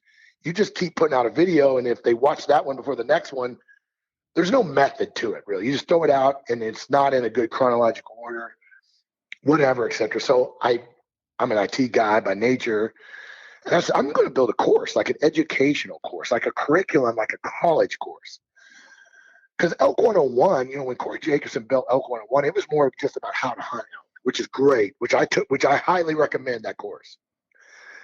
But it covers some e-scouting stuff, but it's just not in depth. And it's kind of it's kind of one-sided. It doesn't really cover a lot of on-X. Doesn't really cover a lot of go-on. Doesn't really cover. Point is, it's just what it was. But it was an educational platform. It was a website that it was protected. Like you had to sign up and you got access to a website. And that's fine. It works, but it wasn't a course, meaning it didn't track your progress, keep track of where you're at. So you could start and finish it. Whenever you started, you'd come right back to exactly. I wanted that. So I researched a bunch of educational platforms and I went with this one called Thinkific. And so I built basically a university style course. And it's 30 modules. It's right at 30 hours. No, it's 28 modules. I'm sorry. It's about 30 hours of training. So you'll be real sick of me by the time you get done with the course. But I do think you'll get a few tips that you did not know about. Especially, I'm kind of pretty confident about it, but especially when it relates to Google Earth and the elk finding features. I just think that there's a lot of things, a lot of tech out there. Because here's what happens, guys. They get on-X or they get whatever they're using. They learn how to use it, and that's the end of it. Do you guys know what the limit of waypoints is in on-X? How many waypoints you can actually have? No idea. Yeah, nobody does. It's 1,500. And after 3 years, a lot of dudes are hitting it now, and they're like, what's going on? I'm losing all my points. Stuff's jamming up. And I'm like, well, because it's got a 1,500 limit. They're like, what? And the only reason I know it is because in the course I tested it. I found out I imported data until it broke. And I tested them all. And just little things like that, it's beneficial. Everybody's like, well, I'm never going to have 1,500 waypoints. Well, you might not. But after 4 or 5 years of whitetail hunting and elk hunt, you could hit it pretty easily. Right. Now, not in the first year. And that's what that was a flaw in on-X. I don't think they realized 10 years later that dudes might be at the limit. And I'm not dissing on-X. I'm just saying and others have limits too. And so anyway, all those things are kind of in there and more. And so I built it, and took me 2 years to do it. And I put a lot of work into it. So basically the style of it is, it's got, most of the modules are 2 parts. The first part is theory, meaning we talk about everything, like the way it works and what my theory is on benches. Should they be 3/4 of the way up on the slopes? What degree of slope is best? Chain benches. What's a chain bench? What does that mean? What is a latitudinal bench? The elevation on the ridge. Why is that important? We just theorize. Okay. We talk about the theory of why elk why they like these bench environments. And then part 2, I go through 6, 8, 10 sometimes examples where we go topographic maps, aerial photo, break it down exactly what we talked about in the theory. And we show in real life, or not in real life, but in examples in on-X and base map and Go Hunt, and Gaia and in Google Earth Pro, what it looks like and how to analyze it. And so that's really the structure of it. And then it keeps track of your progress. And when you get done, you're done. And the membership lasts for 2 years. So you get 2 seasons, not just 1. So, yeah, that's it. And I'd be glad, most of the podcasts, I usually create a code for the podcast to give a discount to the people if they, for having me on and stuff like that. So if you guys want to do that, just tell me what code you want it to be, and I'll set it up. Be $20 off is usually what I do for the podcast.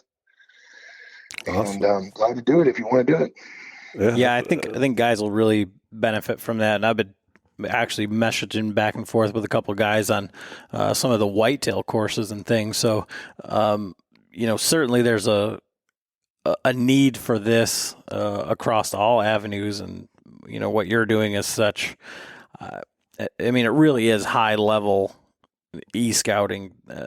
There's a lot of different information out there online, and that's certainly free, but it kind of ends up being, what are the little bit next level version of that. And then the organization and the theory behind it is, I think where the real value is putting it all together in one spot chronologically. Well, that's the thing, you guys. I'll be honest with you. In 50 some podcasts I've been on talking e-scouting, I mean, sometimes people are like, what are we going to talk about? I'm like, dude, there's all kinds of stuff to talk about. You probably have access to everything that's in that course. Not everything. There's a lot of things that's not going to be in there. Like that waypoint limit. I've never said that before. I don't know why it popped in my head. Well, I know why, because I just had a problem with it. I went on a bear hunt and I was missing some waypoints. I'm like, why am I missing waypoints? And because way Onyx works, that you can keep adding waypoints, but it drops off your oldest ones. Right. And you don't know it. So you're like, I know I got points for this. And they're like, where are they? And that's how I found it. Anyway, another rabbit hole. But yeah, so that's just one tip that I've never really mentioned before because it never came up. But if you listen to every 50 podcast, 2 hour, 3 hour podcast, like Cody Rich's, I mean, it's over almost 2 hours. And this one probably close to 2 hours. And you could get it if you want to piece it all together. But guys, for $99 and have it laid out for you, like one step after the other with demonstrations of everything we just talked about, I think it's worth it. And I wish I would have killed for this when I started. I mean, I would have killed for this kind of information. And guys, we love elk hunting. You wouldn't have this podcast if you guys didn't love hunting and the pursuit of hunting. Why would you want to go out there? I don't care if you buy the course, but certainly listen to some podcasts and educate yourself. But be as educated as you possibly can. You're spending thousands of dollars on this elk hunt. And you're spending nothing learning how to elk hunt. Yeah. You're going to learn it on the fly, which nothing wrong with that. But the odds are 5%. If you just like hiking in the woods with your bow, that's perfect. I mean, I love it. That's what I did for a lot of years. I mean, I had some good success, but some of it was just stupid luck.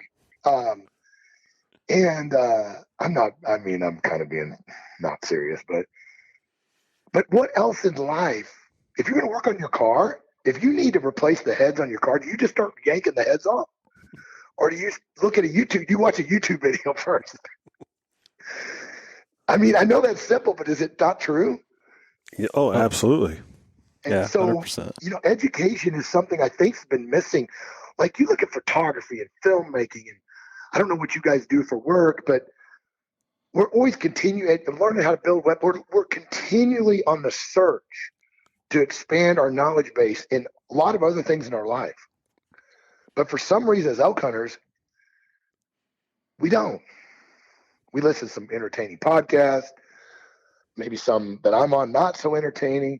But we kind of absorb it. We talk to some guys, but we make no investment in any structured education to pursue probably one of our most favorite things in life. Besides our kids and our family and God and our country. I mean, there's a few things that obviously come first, but elk hunting for me and a lot of other dudes like me is pretty high on the list. Yeah. And that's the whole reason I moved to Montana, guys. The whole reason. That's like we did, like, before we went to Idaho, that was one of the first things I did was I bought the, Elk 101 course because and that was it was good, wasn't it? Yeah, it was really good. But it was just a few tips. I mean, now you knew how to, the gutless method, you probably felt, because he has a really good section on that. Yeah. And you feel so much more comfortable. Like you feel like you can do it, even though you haven't done it. Right. And whatever. I mean, he talks about the calling, what situational calling, great stuff. Yep. But before that, guys, I mean, I'm sorry, but that was kind of the cart before the horse. No diss on Corey, but you can't use the gutless method on an elk that you can't find and kill. Exactly. So before we start gutless method skinning, and before we start calling bulls in, we got to put ourselves in a place that tends to hold those animals. Right.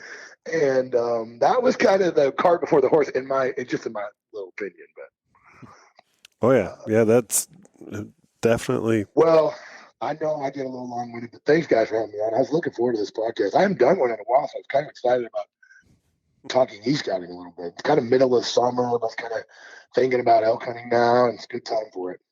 So one question I always ask our guests, what's your bow setup? What bow you shooting? What's your setup? Well, if it wasn't for COVID, I'd be shooting the new Matthews V3 75-pound 28-inch draw.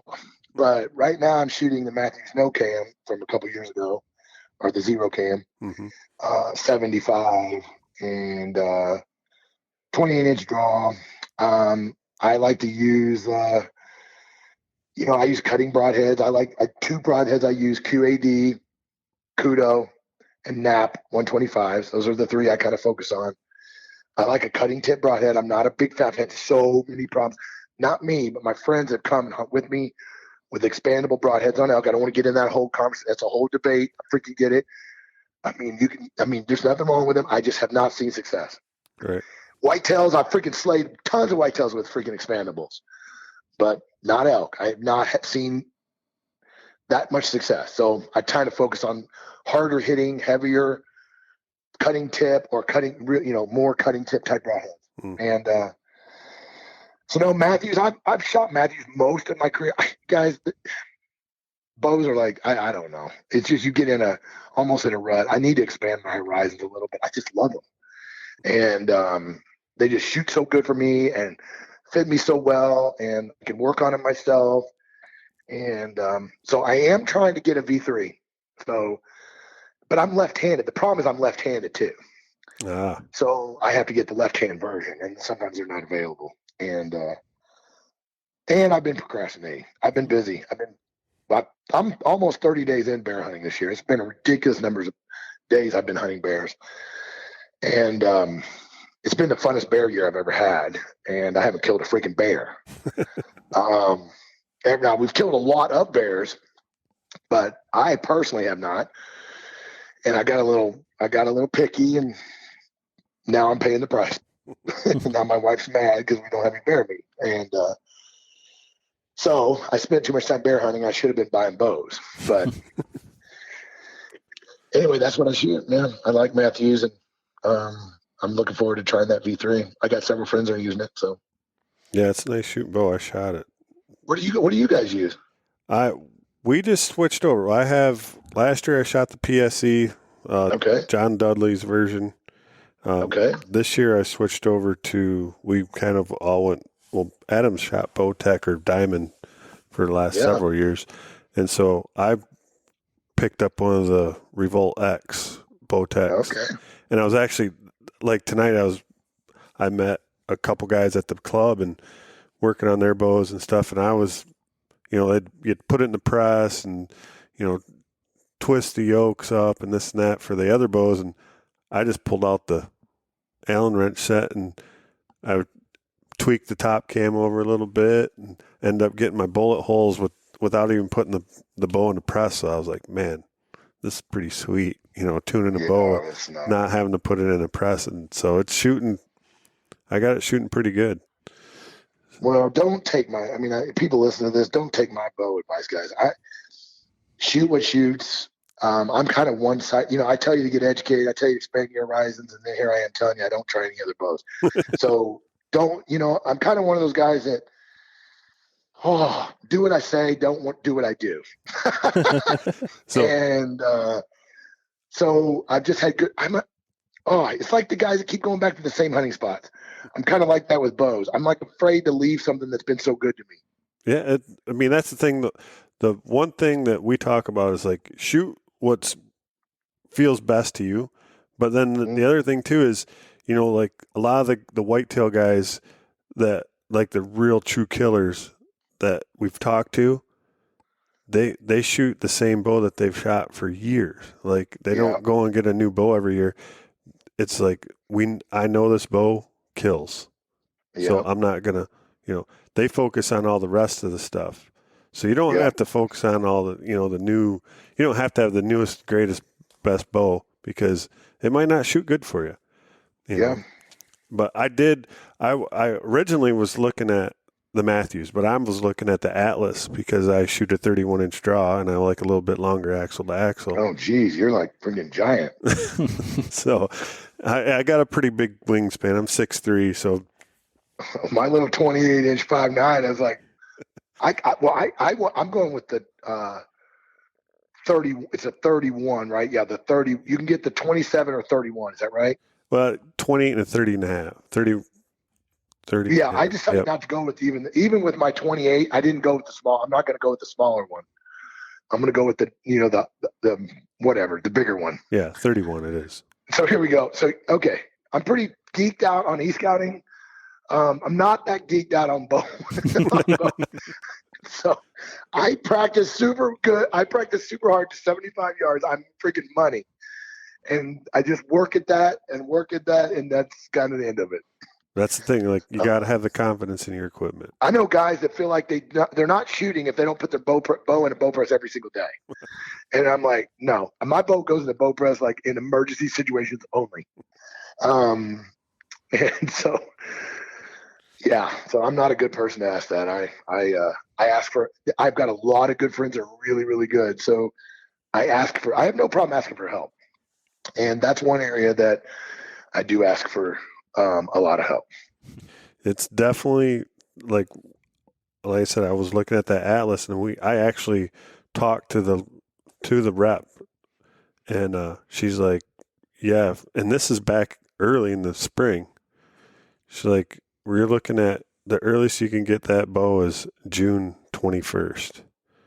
The earliest. That was the earliest, and this is like early. This was before the ATA. Yeah. And it's like, what?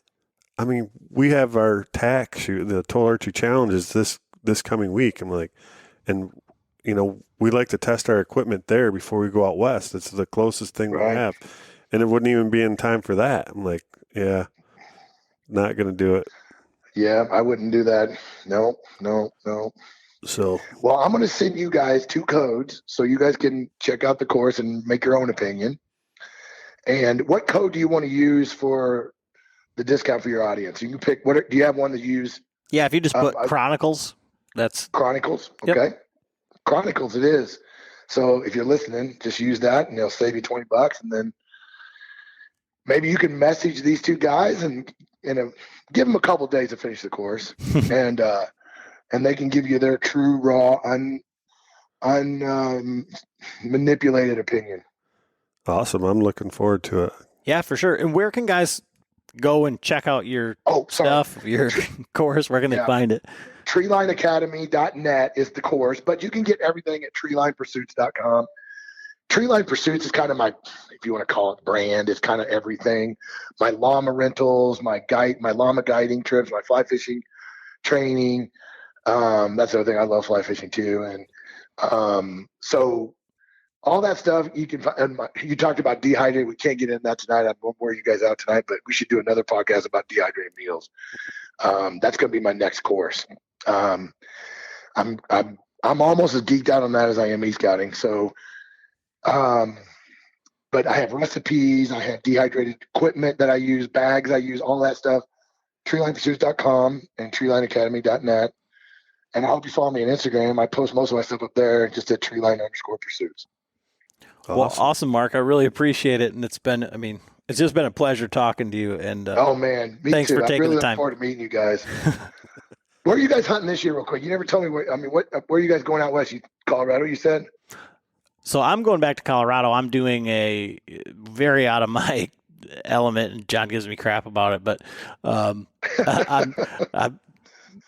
ended up going hunting with my dad in Colorado to a spike camp outfitter with some family friends and stuff. So it's during rifle season. I'm bringing my bow, but I'm working through the mental side of embracing the hunt for what it is and spending time with family and going out there and going to an area where, theoretically there'll be elk there where I don't have to necessarily do all the work. Yeah.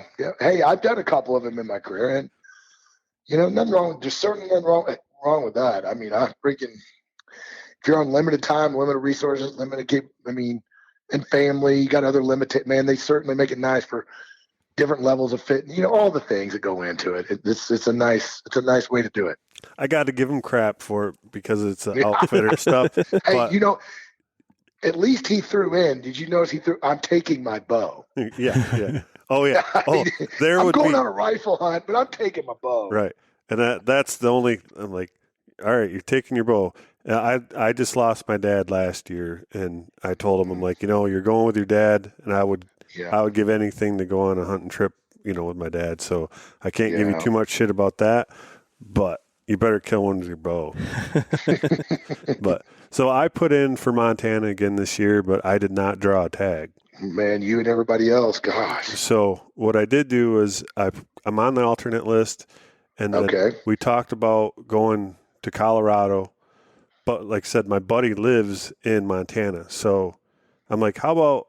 And last year my buddy Eddie, like dude, I don't know where I'd be without him. Like last year he hunted, but pretty much he could have just left his bow in the truck because it was all about trying to get me an elk. Well, that's awesome. And this guy is a badass going up the mountain and stuff. Like I was kind of joking on this a couple times, like, hey, we should go up there. All right, let's go. And I'm like, really? And so I'm going to go out and I'm going to call for him and go, just go on a hunt for him, which it's a hunt for me too, because I'll get to learn, more knowledge. I'm glad you said that because, there's a lot of new hunters out there. Maybe they just don't feel ready or whatever, but maybe they feel like they're ready, like from a physical and a backpacking and a survivalist and woodsmanship and bushcraft. They feel like they can handle that part of it. They just don't know if they're ready for the hunting part of it. Dude, go with someone that's hunting. I mean, it's a blast, especially elk hunting. Like the calling part, the pursuit. Now, I don't know about rifle hunting as much, be much fun, just being a sidekick, but still would be still fun. You're glassing, you're kind of looking, But man, there's nothing wrong with going out there without a tag. Nothing wrong. Right. So I think a lot of guys would benefit sometimes a lot more if they, for some reason, you don't got a tag or didn't draw a tag or missed every deadline, don't want to go to Colorado. Freaking don't stay home, for God's sake. That's the worst thing you can do. No. So that's what I'm doing. Yeah, get some experience, get up. And you know what? You might be surprised at what you learn and observe when you're not stressing out about trying to fill a tag. Exactly. That's what I was kind of like, might man, be surprised. It's almost kind of like a relief. I'm like, I can just go out and take it all in and get to help Ed. And then I did put in for my archery antelope, which is pretty much a guaranteed tag. So for Montana? Yeah. So I'll the 900 tag, yeah. So I'll hopefully be able to pick one of those out on the way there. But, well, good luck, guys. And if you guys want to do another podcast sometime, we should do one on dehydrated meals for sure. Absolutely. A lot of guys, campers, and not just hunters. I mean, it's been an eye opener for me, just being able to do my own meals from a money standpoint, from just a healthier standpoint, taste standpoint, all of it. It's just, I wish I would have done it sooner. That's my only regret with that. Is I always thought, well, I only eat this many. I don't know. But all the other applications I started using it for, besides just making meals, and I really dig that too as well. So yeah, we'll definitely. Well, thank you guys. I really appreciate it.